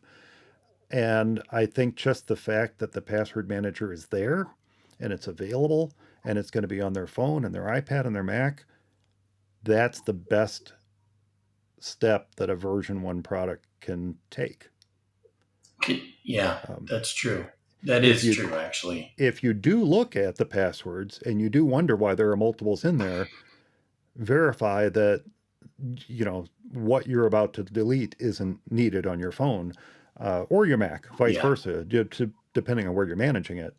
But just understand that there may be duplicates in there, and those duplicates may be needed. So, yeah, and in that case, maybe just don't delete anything unless you're absolutely sure. and that's it. Yeah, Yeah, just don't delete anything unless you're absolutely sure. But I guess the surprise to me yeah, was all the Wi-Fi access points that were stored in there, where I'm like, oh my gosh, that was 10 years ago. I yeah. don't need that one anymore, and deleted them. No, Yeah, you think too that they could have had some sort of check in there. Has this been used within the last 3 years or something like that? And then don't bring it over, or give you the option. Do you want to bring over passwords or whatever that haven't been used? These passwords haven't been used in forever. I don't know. oh, good point. Keep it in Keychain, but only import it into the Passwords app if there's some sort of trigger, either a user interaction or a Right. time-based trigger of some sort. Yeah, that's an Yeah. interesting way to approach it. Or certainly approach it the way that photo deduplication is approached. Here's a list of Yeah. things we found that could, or contact duplication. Here's a list of Yeah. contacts. Here's a list of photos we found that could potentially be duplicates. Let's review them. And it could be Let's something like review. that too. Here's a list of passwords that don't look like they've been used in a while. Do you need to import these or not? That would be a good approach too, although perhaps overwhelming for someone who's not already using a passwords app. Right. That's So true too. And maybe the not surprise with familiar. passwords Yeah. is that we got this nice looking passwords app and it's going to effectively be seamless for the vast majority of users who interact with it. Yeah, that's true too. That is actually that's a good point. I think most people probably, like you said, that don't go over it with the close eye might be just fine with it. Might be just, Their yeah. password shows up when they need it, and that's fine. But that was my pick for the first surprise in Sequoia. What would be your next pick for a surprise, Eric? My next pick, and it's probably kind of a small one, and I'm kind of still mixed about this a little bit because it's like uh, normal because there's been third party things like this for a long time, and Windows, of course, doesn't. You probably know what I'm going to say, and and there's times where I really hate it, and then there's times where I really like it, and that's the new window tiling feature. I know there's I it drives me nuts when the thing expands out and just with the slightest little bump, it just expands out, and then I'm constantly dragging. Luckily, it goes back into shape again, into the previous shape if you drag it out of there. Although I do like that being able to hover over the green zoom button and have different options, to have the window kind of come out in. And it used to be, especially, I think, the fact that I don't have to always hold down the option key just to get it to zoom and stuff like that. I can just kind of put it where I want. But I normally, the one thing that I do like, and I do use, not all the time, but I do use it on different occasions, and this has been in there, is the kind of split window thing that they got from the iPad. And that's where you basically hold down on the green zoom button, and then it presents a bunch of other windows, a bunch of other apps windows that you can have up side by side. And there's sometimes where that side by side thing is really nice. And the reason why I like that is because you can drag it back and forth and make one smaller while you make another one bigger. Right. And now that's been in there for a while. And it doesn't really apply to this, but there's a number of times where I just want to make a window smaller and kind of out of the way. And this does it quick for me. As long as I don't mind the expand everywhere thing, like I said, that drives me nuts. But otherwise, the other parts of it are good. Snapping is one of those things that drives me crazy. It's the very first thing I turn off in any Windows installation that I sit down to is turn off that automatic snapping, because I'm sorry I dragged my mouse too close to the edge of the screen. I did not mean to snap the window there. And I'll be honest, I've not played much with it in Sequoia because it's just one of those features that I never, ever envision using. Yeah. I'm surprised by how many people like window snapping. I'm always surprised by that. I am too, actually. I am. And it's not that I don't understand the utility of it. I do understand the utility of it. Yeah. But to me, I'm using window snapping, whether it's Moom or Sequoia or whatever, I'm using window snapping, and the result of using window snapping is that I now have less space to work within each of those apps. I know. That's exactly right. And that's what drives me crazy about it. It's not that I don't understand the organization or that I don't understand that it makes for a neater display or what have you. Right. But I'm a free floating window kind of guy. I want my windows and apps to run at the screen size that I want them to run at. Same here. And I don't want to squeeze it into a tiny little window in the corner of the screen or even half the screen. I get it. Half the screen. Yep. I just dislike it with the white hot passion of 1,000 suns. It is not something I'm ever going to use. I get it. I'm just not going to use it. Sorry. Yeah. It's normally I'm that way too. And so I was a little bit surprised that I liked using some of it, but I am like you. I'm a free floating window guy, and I don't need 4 small windows that I now have to scroll all over just to see what I want to see. Like I said, the 2 side by side thing where I can, dynamically drag and make one smaller and bigger, that I can use. There's times where I do have use for that, but otherwise, I just don't. And I kind of get the feeling, and I know that this might be thought of as older Mac technology, but I kind of get the feeling that maybe, well, one, it's to attract Windows users. Microsoft turns this on by default, and so many Windows users use tiling. So that's one thing. But I also think that maybe there's a lot of people who have not come to appreciate the joys of Exposé. I understand. One neat thing about tiled windows is that you can highlight something in one and drag it to the other very easily. They're right next to each other. You can drag and drop from one to the other and this, that, and the other. Cool. But guess what? You can do that with Exposé too. As long as you don't let go of the mouse, the second you snap on Exposé so that you can see all the windows and float what you're Right. dragging to the window you want to drag to. It fills the screen and you let go.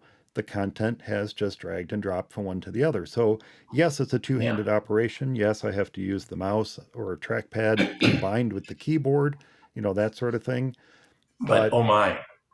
oh my gosh, it is so incredibly powerful. Yeah, it is. More powerful, I would argue, than tiled windows. Yeah, I would totally agree. Now, that does raise the question of what happened to, gosh, now I don't even remember the name of it. What Apple introduced with the little windows on the side of the screen? What did they call that? I didn't even use it. I turned it off all the time on my Macs. Windows on the side of the screen. Stage Manager. Stage Manager. That's still there. Oh, Stage Manager. Yeah, That's yes. yet another way to manage Windows. Right. So now we have Exposé, the classic. We've got Stage Manager. We've got full screen apps. And we've got tiled apps. They don't seem to work together. Like those different methods are all very different methods in my mind, and don't seem to interact well with each other. I suppose you could drag and drop from like one full screen app to another full screen app using Exposé. But then you're using Exposé. So I don't know. It's like I don't really know anybody who uses Stage Manager regularly. I don't know. I have it set up that my mom uses it. And I use Stage Manager on the iPad, but that's because that's really the only way to do multiple windows, multitasking type stuff on the iPad. On the Mac, it's more of a hindrance to me because I already can do everything I need to do. You can have multiple apps running with multiple windows, and you can do Exposé. You have all this stuff that you don't really need to have something like Stage Manager. I mean, Stage Manager, I think, was created to work for the iPad. And they put it on the Mac. I don't know why, just to be consistent, just to add it. Hey, we got another feature, but it doesn't work. I mean, I don't think. I mean, it's not that it doesn't work. Like I said, I think it's good for people that are like very casual users and maybe don't totally understand. Hey, I've got multiple applications running. Just by hitting the close window or the close button, it doesn't quit it. Where you have like Stage Manager, you could click on a window for an app, let's say Mail, and it'll hide Safari and stick it over to the side. It kind of makes it, okay, I know Safari's over there. I'm in Mail. Now I can click over here. And you can drag windows to be together as well. And that kind of is nice for people that totally don't get the whole floating window thing. Yeah. Yes. Yeah, and it gets to be too much or whatever. Yeah. But yeah, no, I'm with you. I don't. I don't. Like you said, it doesn't all work together. And one thing you did forget about was Spaces, and I do use Spaces. I do use Spaces along with Machine Control. There's times where I want to leave stuff up, but it's starting to get too cluttered. I'll move it aside and I'll open up another app in a separate space. And I don't generally use the full screen apps too much, but I do use that. And I use Exposé and I use App Exposé as well. And those all work great. And I love those. And to me, that's probably all they needed to do. And I think you're right. I think the window thing, the window snapping was a nod to Windows users. They probably heard from more than one person, hey, why don't you have that window snapping? Why do I have to get a third-party app to do that? Maybe they just, did it for that reason. I may be aging myself, which I tend to do, but wasn't Windows 1, the very first release of Windows, didn't that tile by default? I seem to remember that when launched apps, tile by default because they didn't have overlapping windows. They weren't free floating. You couldn't overlap windows. And there was no multitasking. Multitasking was not a thing either in Windows or the Mac, really. The Mac had Right. the overlapping windows, but Windows, the product, the software, the app, which ran on top of DOS, by the way, um, Yes. had tiled windows. Yeah. Gem, Yeah. And I think that was there probably, even through Windows 2. I don't know for sure. I had an old PC game called Balance of Power, and it mm, pitted the USSR against the USA, and it was all geopolitics and everything. But it used Windows, and I had a PC that did not run Windows. It was a DOS machine. This is back in like 86, 87. But it used Windows, and it had this monochromatic screen with a Hercules yeah. graphics card, I think.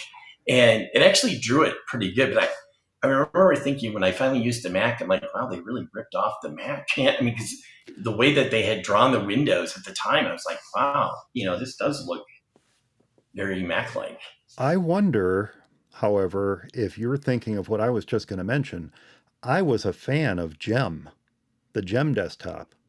This was before Gem. Yeah, I know Oh, it was Gem was before good. Gem. Yeah, Gem yeah, was great. I loved that. yeah. That was a fantastic GUI for what was effectively the DOS environment. In fact, I think Right. Ventura Publisher, the desktop, one of the early desktop publishing apps I used, Ventura Publisher, shipped with Gem.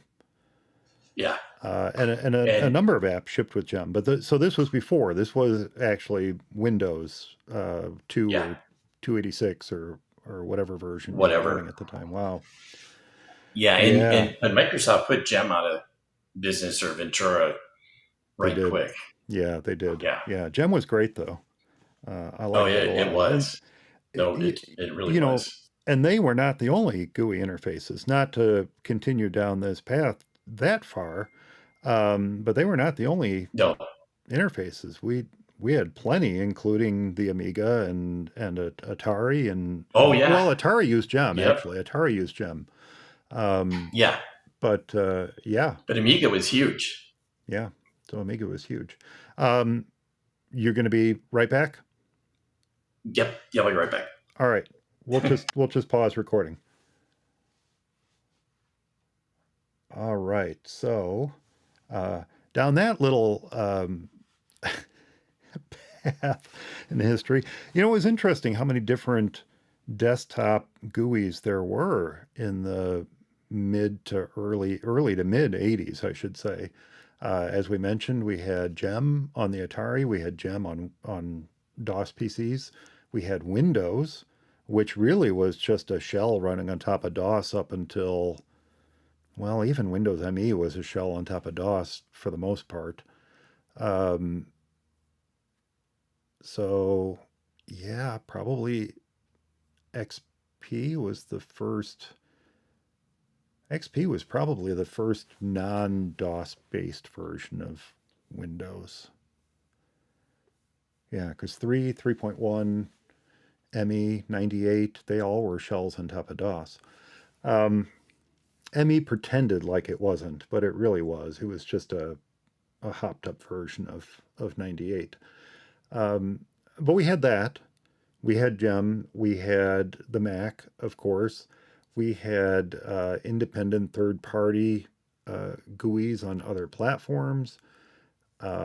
And it was interesting because one of the early programs that I wrote was for the Sinclair Spectrum.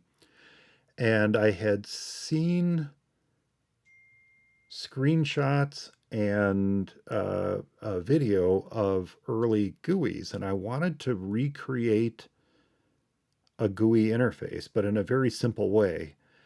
I wanted to effectively create a paint program, and I was able to do that on the Spectrum in assembly, Z80 assembly, and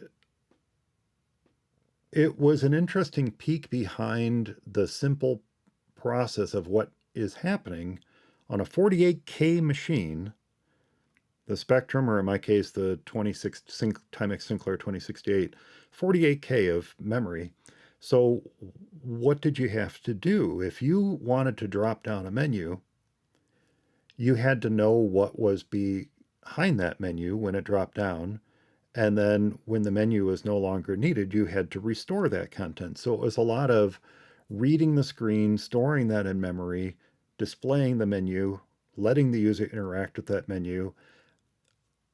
When the interaction with the menu is done, get rid of the menu and then restore the contents of the screen beneath it. And on a Z80 based computer with 48K of memory, it wasn't the speediest thing in the world, but it worked. And I was it took me a long time to figure out how to make that work. The drawing part was simple. Being able to draw with what we at the time called a WIMP interface, Windows Icon Mouse Pointer. Being able to draw on the screen was simple. That was easy to do. Being able to create a menu that someone could interact with in order to save that drawing, that was a lot more complicated process for someone like me. But the fact that I did it, as you can tell, I was pretty proud of that accomplishment, considering I was just let's see, I probably would have been a 16-year-old kid lying on the floor of his bedroom playing around with his Timex Sinclair 2068, trying to figure out how to create a GUI interface for it. But it was fun. I enjoyed it. And it was interesting how we had to get the mouse working with the Spectrum. There were different interfaces. There was a Kingston interface. They were all third-party interfaces that plugged into an expansion slot on the back of it. Sinclair had their own joystick interface. Kempston had one. What was the name of the other one? Anyway, there were these interfaces that plugged into the back of the Spectrum. And then you could plug an Atari 2600 type joystick into it. But you could also connect a mouse to it. There were mouse interfaces that plugged into that expansion port on the back of the Spectrum, and then you could plug your mouse into it. And many of the early mice actually used the same interface as the Atari joystick too. And then you could even plug it into the same interface. But it was interesting because the concept of a GUI that's not what we really called it then. I was regaling my grand old days as a Sinclair Spectrum user, Eric, and the rudimentary GUI interface that I wrote back at the time. I created a paint program and wanted to have a menu that people could interact with to save what they were working on and whatnot. And in a 48K machine, what was involved in storing what was underneath the menu that was to appear, displaying the menu, interacting with the menu, letting the menu disappear, and then restoring the contents of the screen underneath it, all in Z80 assembly on a 48K machine was an interesting challenge. But I got it to work, and I was super, super proud and impressed with that. But so what you're telling me is that Bill Atkinson was peeking through your window, and he saw you do that. And he said, I've got the code for a quick draw. I know how I'm going to do this. I know how I'm going to do it. Exactly. No. I'm sure I saw photos of these GUI interfaces and wanted to kind of recreate it. And it was slow. So cool. It was slow as heck, but I got it to work. That's so cool. And it was cool. But we didn't call them GUI interfaces back at the time. I don't know that Apple referred to it. Apple probably referred to it as a graphical user interface. I'm not entirely certain. I can't remember. I think they just call it the Mac. The Mac, it's the Macintosh, the Mac interface. I don't think. But we call it WIMPs, Windows Icon Mouse Pointer. That was kind of the generic. It was a WIMP interface. Right. Yep. And that's what that stood for. But yeah, it was interesting times. Those were the good old days. Those were I have to say too, and of course I read a number of PC magazines back in the day. And it's so funny how they tried to make the Mac of the time out to be like some toy or some game machine or whatever, anything that it wasn't, and I just remember, being, when the first time I started, a friend of mine, his parents were teachers and they had a Mac, and I remember using it, and that was like just creating folders and dragging them to the trash. I'm like, this is a game. This is like Yeah. insane. I mean, Yeah. I don't have to do this create directory and delete. I'm just like, and the trash bulged, and it just, yeah, it was, I don't Pretty know, pretty so cool. revolutionary. Yeah, And you're right. The PC focused magazines didn't understand or appreciate the utility of it. And I don't even think they understood and appreciated the utility of Windows when it first came out. I think You you're know, right, actually. so anyway, so Yeah, what was the last surprise we mentioned? It was yours was the window snapping. window snapping, right? Okay, so Yeah, we'll pick up recording here again now, and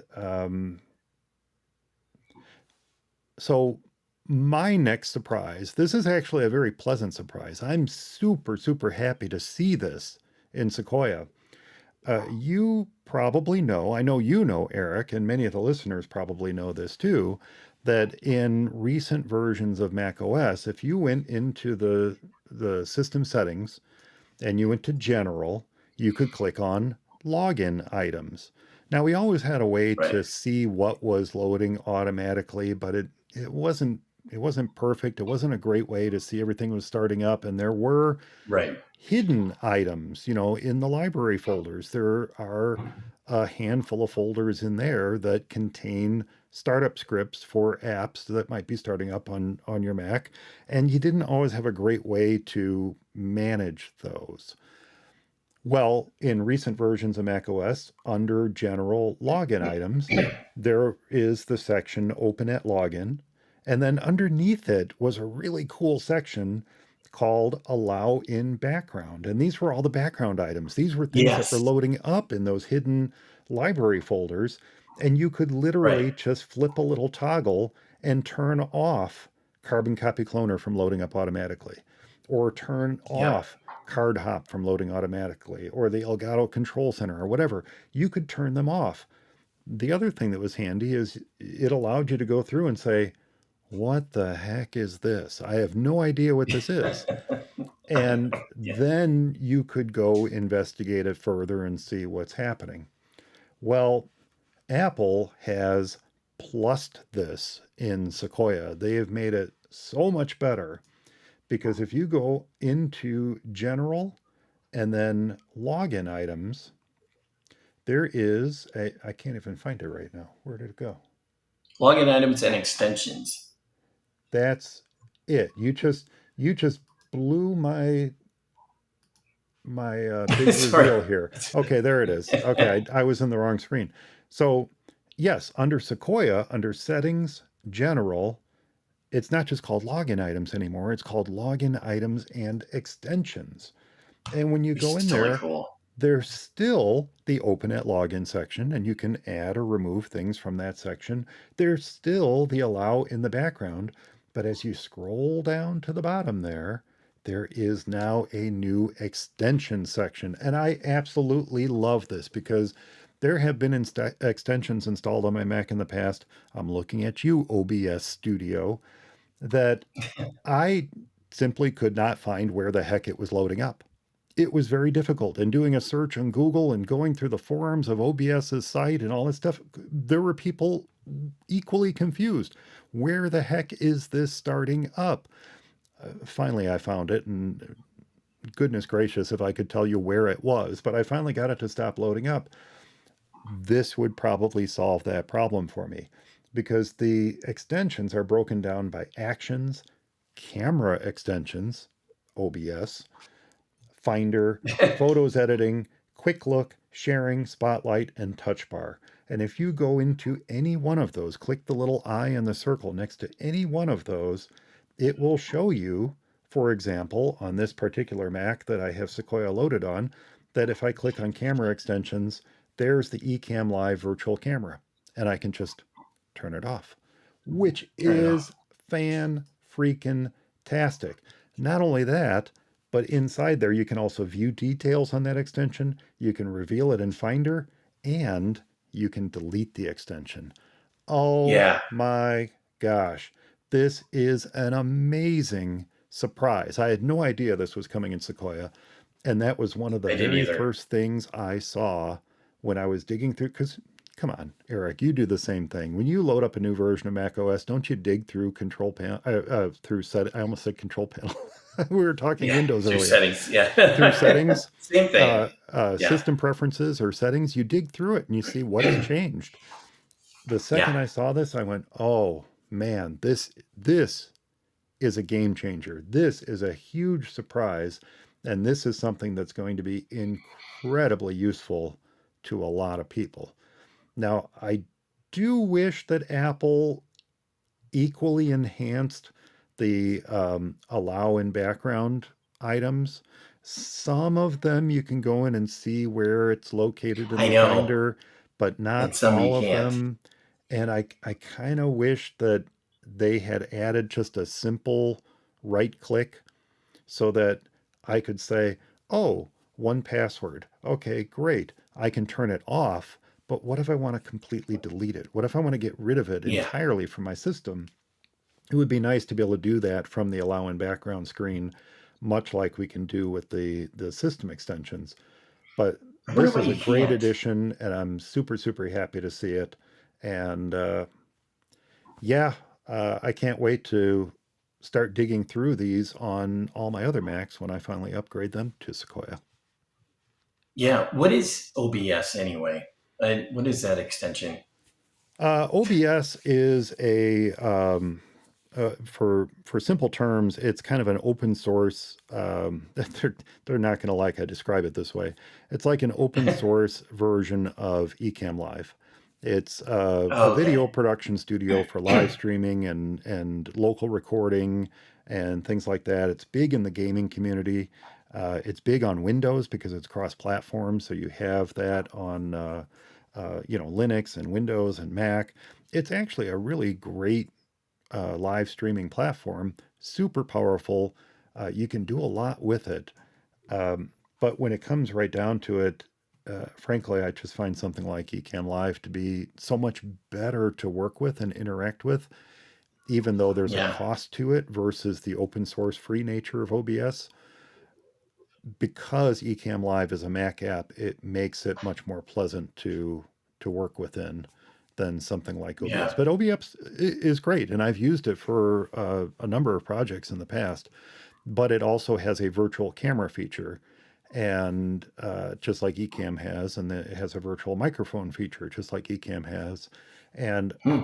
when I got rid of OBS, I could not for the life of me figure out how to get rid of that dang virtual camera that it installed on my Mac. And it kept showing up every time I went to choose a camera.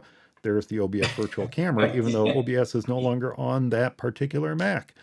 Um, Yeah, but I finally got rid of it. But this would have made that process that much easier. easy. Yeah. Yeah, Yep.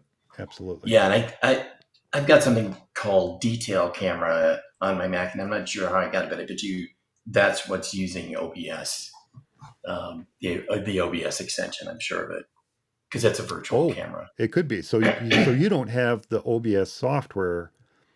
I think what does it stand for? I think it stands for Open Broadcast Studio. Oh, OBS. okay. I think that's what it stands for. I could be wrong, but it's great software. Absolutely fantastic. And if you have no other choice, I would if you don't have the choice to use Ecamm Live, I would absolutely use OBS. And I would absolutely use it over one of the web-based live streaming platforms. Oh, I just think that having the ability to maintain your production locally on your machine versus letting a virtual studio that's somewhere out there in the cloud manage your production is just a much better way to go. yeah. Yeah. No, I agree with that. That makes a lot of sense. So that is my next surprise. I think it's an amazing surprise and one of the, quite frankly, one of the best new features added to macOS Sequoia that's gonna fly under the radar of just about most of the folks who use it. Yeah. Yeah, probably. But you're right, because it actually has kind of gotten back to I would say the days of old where you could go in and manage your extensions. I think there was a spot in the control panels you could do that eventually, but I remember just going into the system folder and dragging extensions out and, but like I said, this allows you to essentially do that with just having it all handy right there. So in a way, Yeah. not that they had to replace the system preference panes thing for this, but at least they've made this better. So I do At like least they that. made it better. The Yeah. organization of system settings, uh, we won't even go down that. That's Yeah. we're not going to go down that rat hole. But It is what this it is. edition Yeah. was fantastic. Yeah. So, Yeah. what would be your next surprise? I have one more. I have kind of a fun one. I want to close things out with. But if you had another Well, surprise hopefully, in Sequoia, what would be yours? yes. Well, I guess this is kind of a dual thing because this is on the phone too, and hopefully this doesn't overlay. But it has to be with messages. I really like what they've done with messages. I like now. I think we had a discussion before that whether the Mac version of messages had everything that the phone did, and it did, but it seems like they've kind of beefed it up or made it a little bit better. And I do like the stuff that they've added to both, not just the cute text effects. Although there is times where, believe it or not, I think you said I think it didn't. You weren't really like that excited about it because you wouldn't really do it anyway. But there's times where I'm sending text and I do like to bold stuff or Yeah, italicize it just yeah, to bring something out. And, especially even just with clients where I'm just like, you know, I want to show them this is what is important or, pay attention to this particular part. yeah. So that's kind of nice. And I do actually like the send later function. Hmm. I'm one of those weird people that use that. There's different reasons and in different times, but some parts of it is just like, I'm up late, they're up early. I send them a text. So if I'm not up when they're up, because sometimes, especially the people I'm working with now, I'll send them a text and they'll call me right back. And Right, so right. I I don't want them to call me back when I'm not up or whatever. So I'll set it a particular time where I know I'm going to be available and have it go out then. And sure enough, in fact, there's been a couple times where I forgot that I sent it and they'll call me back regarding the message, and so like, okay, so that works out well with me. And it's not a big one, but it is something, we do use messages, at least I do, for so much more. I mean, not just, you know, with, my wife and daughter and friends and family and stuff like that, but just also with clients, Yeah, and there is so much stuff with that. And there is too, I think, especially with iMessage, if you know that the other person has iMessage, at least that it's encrypted back and forth. So you don't have to, true. worry about sending some, passwords or something like that, it's not, I don't really make a habit of it, but there's stuff that I wouldn't ever dare email. And I tell them, like, don't email it. Just send it to me in messages. Right. And, just because it doesn't need to get out there any more than it already does. So, Yeah. No, you were and I talked to the guy who did the websites before, and he told me they used to email these, I think the routing numbers or some bank branch, and they got ripped off. I'll bet. Somebody actually picked it off and used it. And I'm like, yeah, It's just, and I think people just kind of normally think that that's okay or secure, and it's really not. Yeah, the thing is, most modern email systems are end-to-end encrypted between the client and the server. But Server, yes, the yep, thing with email is that it is generally an open, unencrypted platform. And right, you don't know what happens to that message once it gets to your server and then is sent on to the recipient. What path is it right, taking? Is it an end-to-end encrypted path, or are they using some sort of janky POP system that there yeah, is absolutely no security right, at all? So you kind of right, have to assume that an email you send can be read by anyone between you and yeah, the recipient, and the recipient, yep, let alone once it's on the recipient's computer. I've seen people use and share email accounts. I know that yeah, many people have the opportunity to see and read these messages. Heck, yeah, within my own family, there are people who read each other's email accounts, which is something my wife and I find abhorrent. We don't do that. We don't sit there and read each I other's don't email either. accounts. It's just not I know, something we do. And yet I other know. family members do, and we don't understand that. So I always have to be careful when sending out an email message, no matter who the Who's going to recipient see is, this? a client, Yeah, family, whatever, who is going to see this and how will it be interpreted, let alone is there anything in it that nobody should be able to intercept. So yeah, right. if I have to send something like That's a good that, point. it'll almost always be sent by way of a secure link.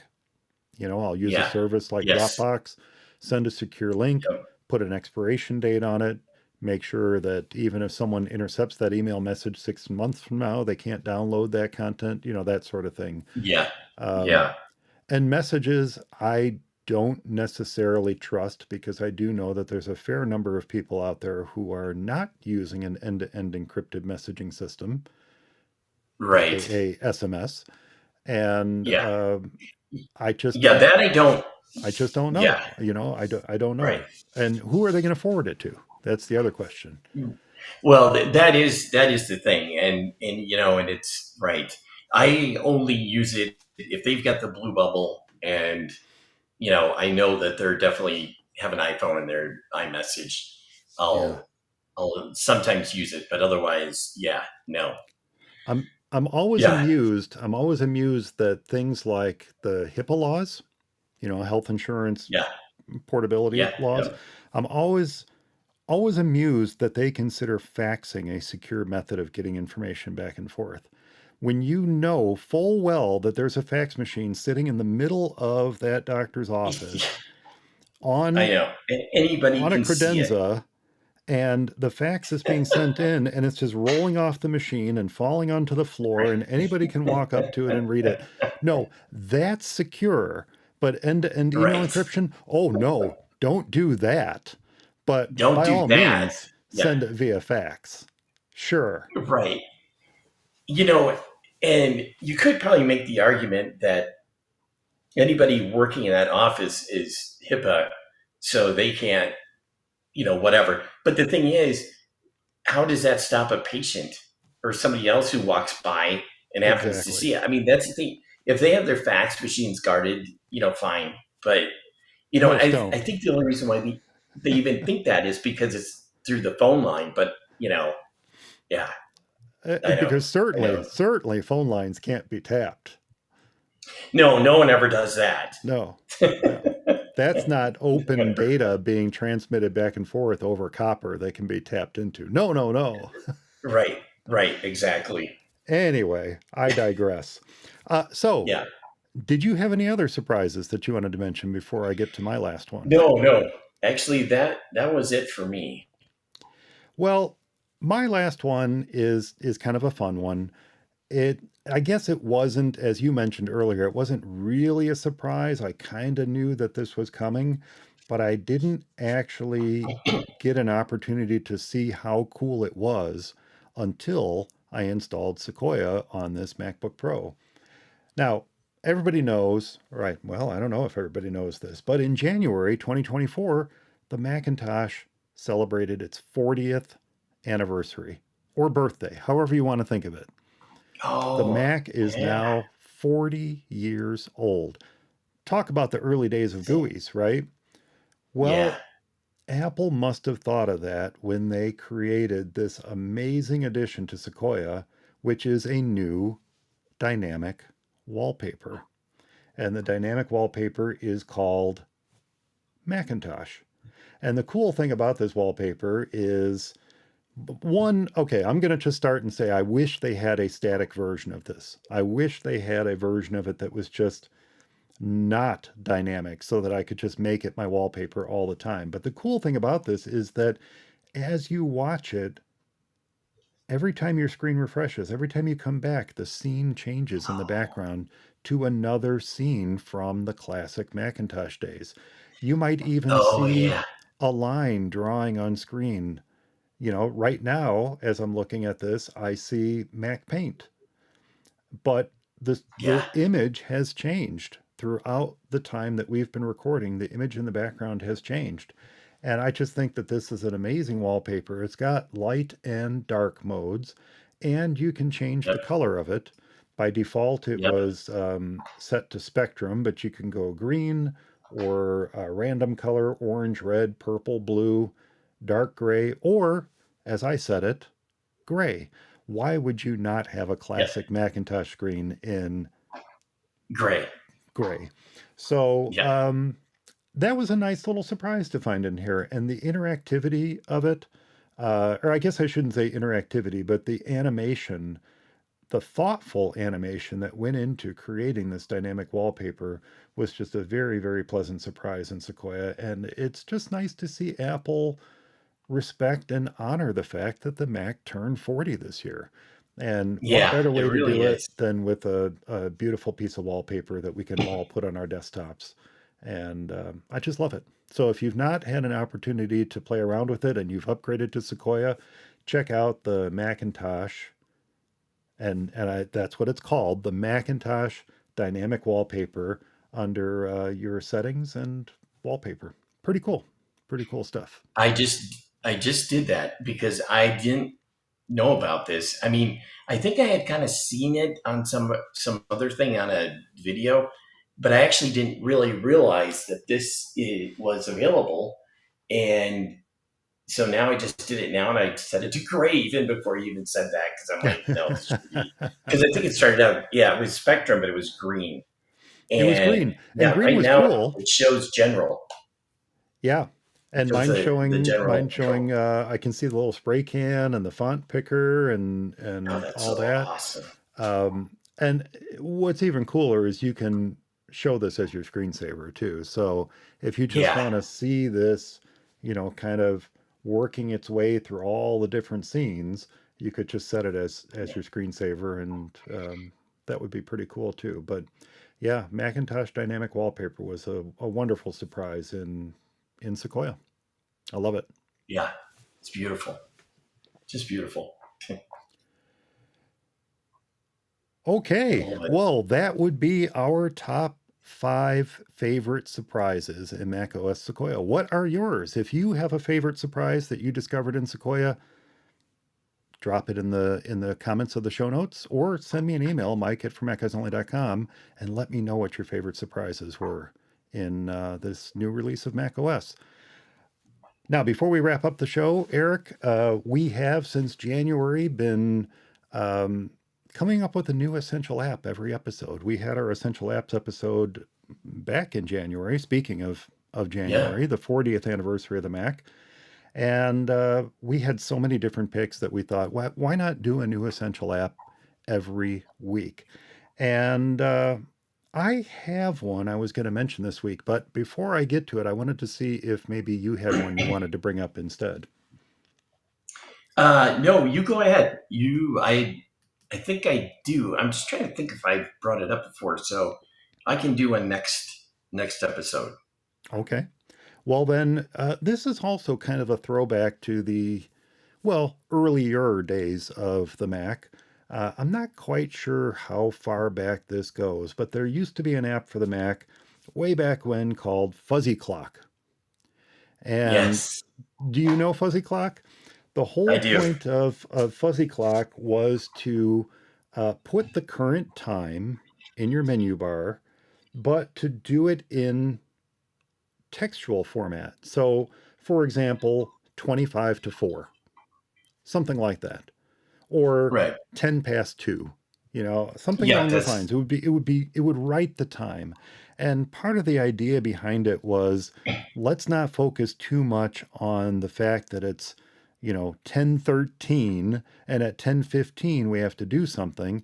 Just know that it's about 10 after 2, yeah. and Right. Yep. everything's going to be fine. Relax. Yep. You know, don't Relax. be don't be so beholden to the clock in the menu bar of your Mac. Basically, is the gist of it. Well, this app existed for quite some time, and it contained a lot of different languages. I think upwards of like 70 something languages. Some of them fun, some of them joking, and I'll talk about those in just a minute. But it was a gentleman named Guido Nietzscher, and I hope I'm pronouncing that right. He was the one who built the original fuzzy clock, and he actually stopped development on it quite a few years ago. You can still get it here and there, but it's no longer updated and probably won't work on a modern Mac.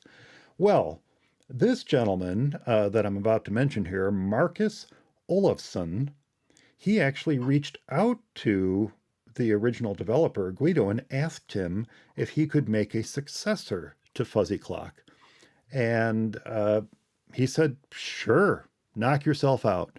So Marcus created a new app called FuzzyTime.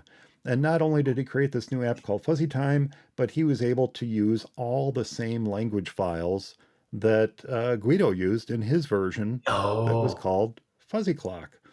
So that's all pretty cool in itself. And yes, there's 74 different language files in it. And the neatest thing about wow. this is that it's completely free.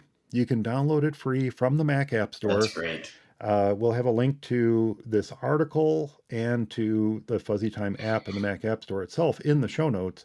But you can get it for free from the Mac App Store. And I installed it a little while ago, around the time I was playing with Banana Bin, actually.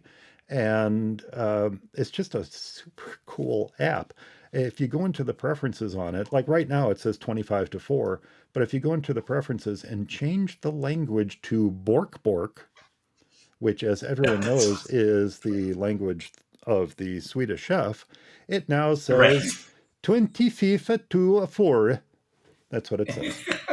And there are So a awesome. number of different languages in here, including Elmer Fudd. There's Esperanto.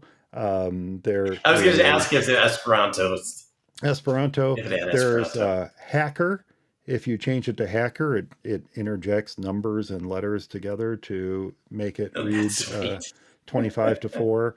Um, so there's all different kinds of languages. And my understanding is that most of these languages were contributed by the community that used Fuzzy Clock. They weren't Oh, from the wow. original developer Guido. He didn't make all these up. And certainly The other the, people the did. current developer, Marcus, didn't make all these up. But they came from the community that surrounded Fuzzy Clock. So it's kind of a fun little app. He does admit that the one thing about it that he wished he could do differently is you can't move the app all the way to the right where the standard clock sits on your menu bar. You can move it around, but you can't move it Right. all the way to the right because there are some private APIs that Apple doesn't allow people to use, and No, that the would prevent control him from, center. yeah, that Yeah. would prevent him And from yeah. putting it into the Mac Yeah. App Store. So he does say, speaking of Bartender, which we mentioned very early on in the episode, he says if you use Bartender or something similar to that, you can move around all the menu bar items and even move this over to the far right of You your can't. menu bar. You Uh, cannot. Even with bartender. Really, he Because says I that can't. it allows you to move around menu bar icons and hide the ones you don't want. So maybe he's not correct on that. unless something's changed. Yeah, because bartender, I think the developer even says you can't go past the control center and the notification center Okay. thing. Well, you But probably maybe know that better than I this, don't know. because I honestly don't know. I just thought it was pretty cool to have that time up in the menu bar. Now, there is an aspect of it that I don't quite understand, I'll be honest, and I was trying to understand it. I guess I'll switch mine to Pig Latin for a moment. Um, you can have it show the day in the menu bar. Cool, I get that. You can have it start on login. Wonderful. You can change the look. Yeah, In other words, you can mess around with the customization of it and change the font that it uses, the size, the alignment. You can change the color of it. You can set it to all capital letters or to draw a drop shadow on it. That's all cool. But there's another setting in here called specials, and I've not quite figured out what that's for. You can add it, and it looks like you can add text to or after the time, the fuzzy time maybe in your that's menu for bar. today's specials or something. I don't know. I'm not quite sure what that's used for, but that's not the point.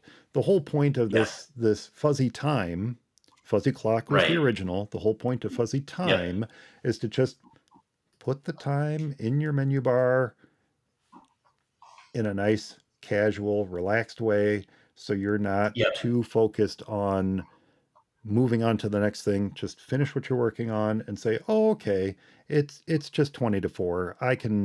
yeah. I've got a little time before 4 o'clock. It doesn't matter if it's actually 3:41. It's just 20 to 4." And I love that. 20 to 4. It's a Plus, nice, it's simple just kind of a app to give your mind a little break. We're yeah, always so pressured by needing to get stuff done in a certain amount of time. And I think this right. could help a lot of people who feel that pressure to just kind of take some of it off and say, "Oh, no, I'm good. I'm good. I got 20 I'm minutes." good. Yeah. And also, it's kind of a nice personal way that I think a lot of people are accustomed to as well.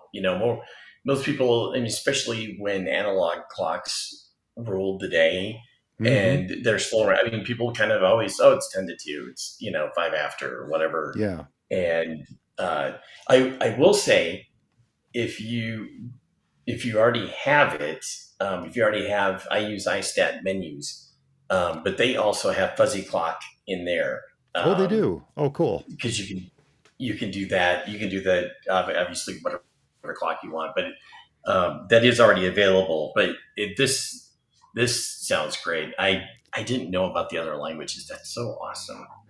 I think I would have I think I might have to leave it on Swedish Chef. pork It's not pork. called Swedish Chef, it's called Bork Bork, but Yeah, I might have to leave it on that just because I'm such a even huge fan of the Muppets.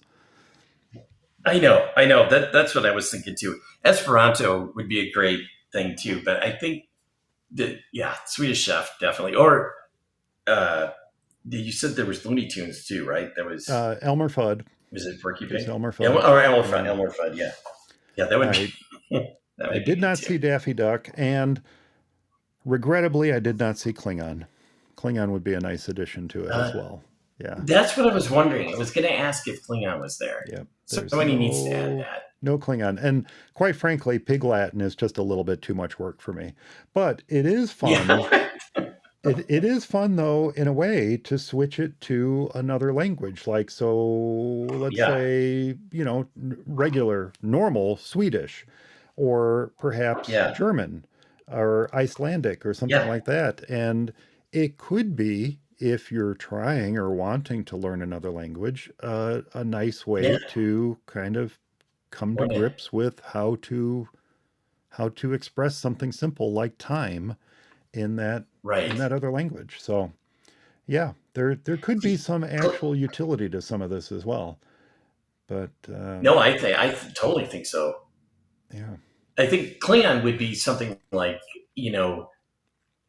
today's a good day to die, or maybe yeah, then, like 315 is like a warrior's death or something, where it just changed instead of like the Tupac that sort of thing. It has has more quotes from Worf or something like that. And if you really want to work hard at it, Welsh is an option as well. Oh, So that would be yeah. a good one to switch it to too. There is Tarantino as well, but I've not figured out the difference between perhaps English and U.S. English, which are two choices in there. I haven't figured out the difference there between those. UK But English versus US. no, it's Yeah, just English versus U.S. English. So US I haven't figured English. out the difference there. Perhaps it literally writes out Z versus Z. I don't know. Who knows? Who knows? But that Yeah, that's my essential app pick for this week. It's just a fun one. sweet. Not sure It's how beautiful. essential it is, but it's certainly a blast to Oh have on your no, menu bar. And just it's, someone asks you it's the time. essential. It's 3:45. It's a 3:45. Yeah. Yeah. No, I love that. And I it's a love that. much, much better option than switching the Max clock to analog. I'll just say It's, that. I don't even know yeah, why that yeah. analog clock option is still in there. It's just No, crazy. I'll tell you why. So you can switch it to that analog clock, so you can have this. You can use somebody else's clock. Otherwise, you have like duplicate times up there, and well, obviously, if you're using the fuzzy time or fuzzy clock, that and having the other actual time isn't a big deal. But I use that analog clock just to get it out of the way, basically, because you can't get it off. That there's Hmm. no way to get it off the menu bar. Gotcha. Maybe that's it. Maybe that maybe you can move to the right of it, but there's no way to remove it. I think the control center and the notification center icons up there are there to stay. Let me see if I can move to, because I have bartender. Let me see if I can. Nope, I cannot move to the right of it. I can move that around. But I cannot move to the right of those two icons. To be really honest with you, I wish they would just get rid of that clock altogether and let us do whatever we want. Like, let us be able to remove that and bring up the notification center some other way. I honestly thought you could turn off the time. I never do because I like having the time up there, but I honestly thought that you could turn it off. And you're right. It cannot be turned off. I know, Interesting. and and you always could. It's since notification center, since they made that a thing and tied that in with it, and it might have just been either Ventura or it might have been Sonoma or Ventura. I can't remember, but anyway, yeah, no, it's kind of a bummer. That is interesting. Huh. Well, it is. I know, it's really weird. There you go. Yeah, I just fired up Hidden Bar to see if that differed at all, and it doesn't. What did you say? You tried Hidden Bar. I tried Hidden Bar, which is the open source free equivalent of Bartender. Oh, yeah. I don't think it lets anything do it. Well, yeah, it's so odd. That is my pick for Essential App this week. You can, of course, go and read this. I'll put the link to Marcus Olofsson's website in the show notes, but we'll also put a link directly to the Mac App Store link if you just want to go download it and play around with it. It's kind of a fun app. Yeah, it's awesome. And with that said, I think that's going to do it for this episode of Mac Guys Only. I hope everyone enjoyed it. Remember, I do love to get your letters. So if you have any comments about the show, a tip to share, or a software or hardware problem with your Mac, or you would like to share your own thoughts on your favorite new surprises in macOS Sequoia, well, you can leave your thoughts in this week's show notes found at formaccguysonly.com, or you can drop me a line, mike@formaccguysonly.com. And be sure to subscribe to the show's YouTube channel at youtube.com/FMEOTV and click that little notification bell so you can find out when we're going live. You can join the chat room and you can catch all the behind the scenes stuff that doesn't make the final cut of the show. And there was a lot of it this episode. Eric, what's the best way for folks to get a hold of you? You can get a hold of me at eric@formaccguysonly.com. That is the single best way. I'm not a big social media guy, so that's really it. Awesome. Thanks so much for listening, everyone. Thanks to Eric for joining me this episode. Stay subscribed, and we'll talk to you next time. You know what? For some reason, and I haven't had this for the longest time, but it's my stream isn't very good. You keep pausing, like just when you're just talking now, you like froze, and it was actually for a length of time. So I don't know what's going on. I don't know if I'm doing the same thing to you. Mm-mm. No, you're fine. Yeah. I think, I don't know if it's Sequoia or what it is, but I have had little issues with my internet, and maybe I have to call up Spectrum, and because I'll load pages, and then some of that it'll say server not found or some weird unable to load, and I'll hit reload, and then it'll be fine. And it's like happened over and over again. Give me 1 second. I have one more thing to do. Sure, sorry.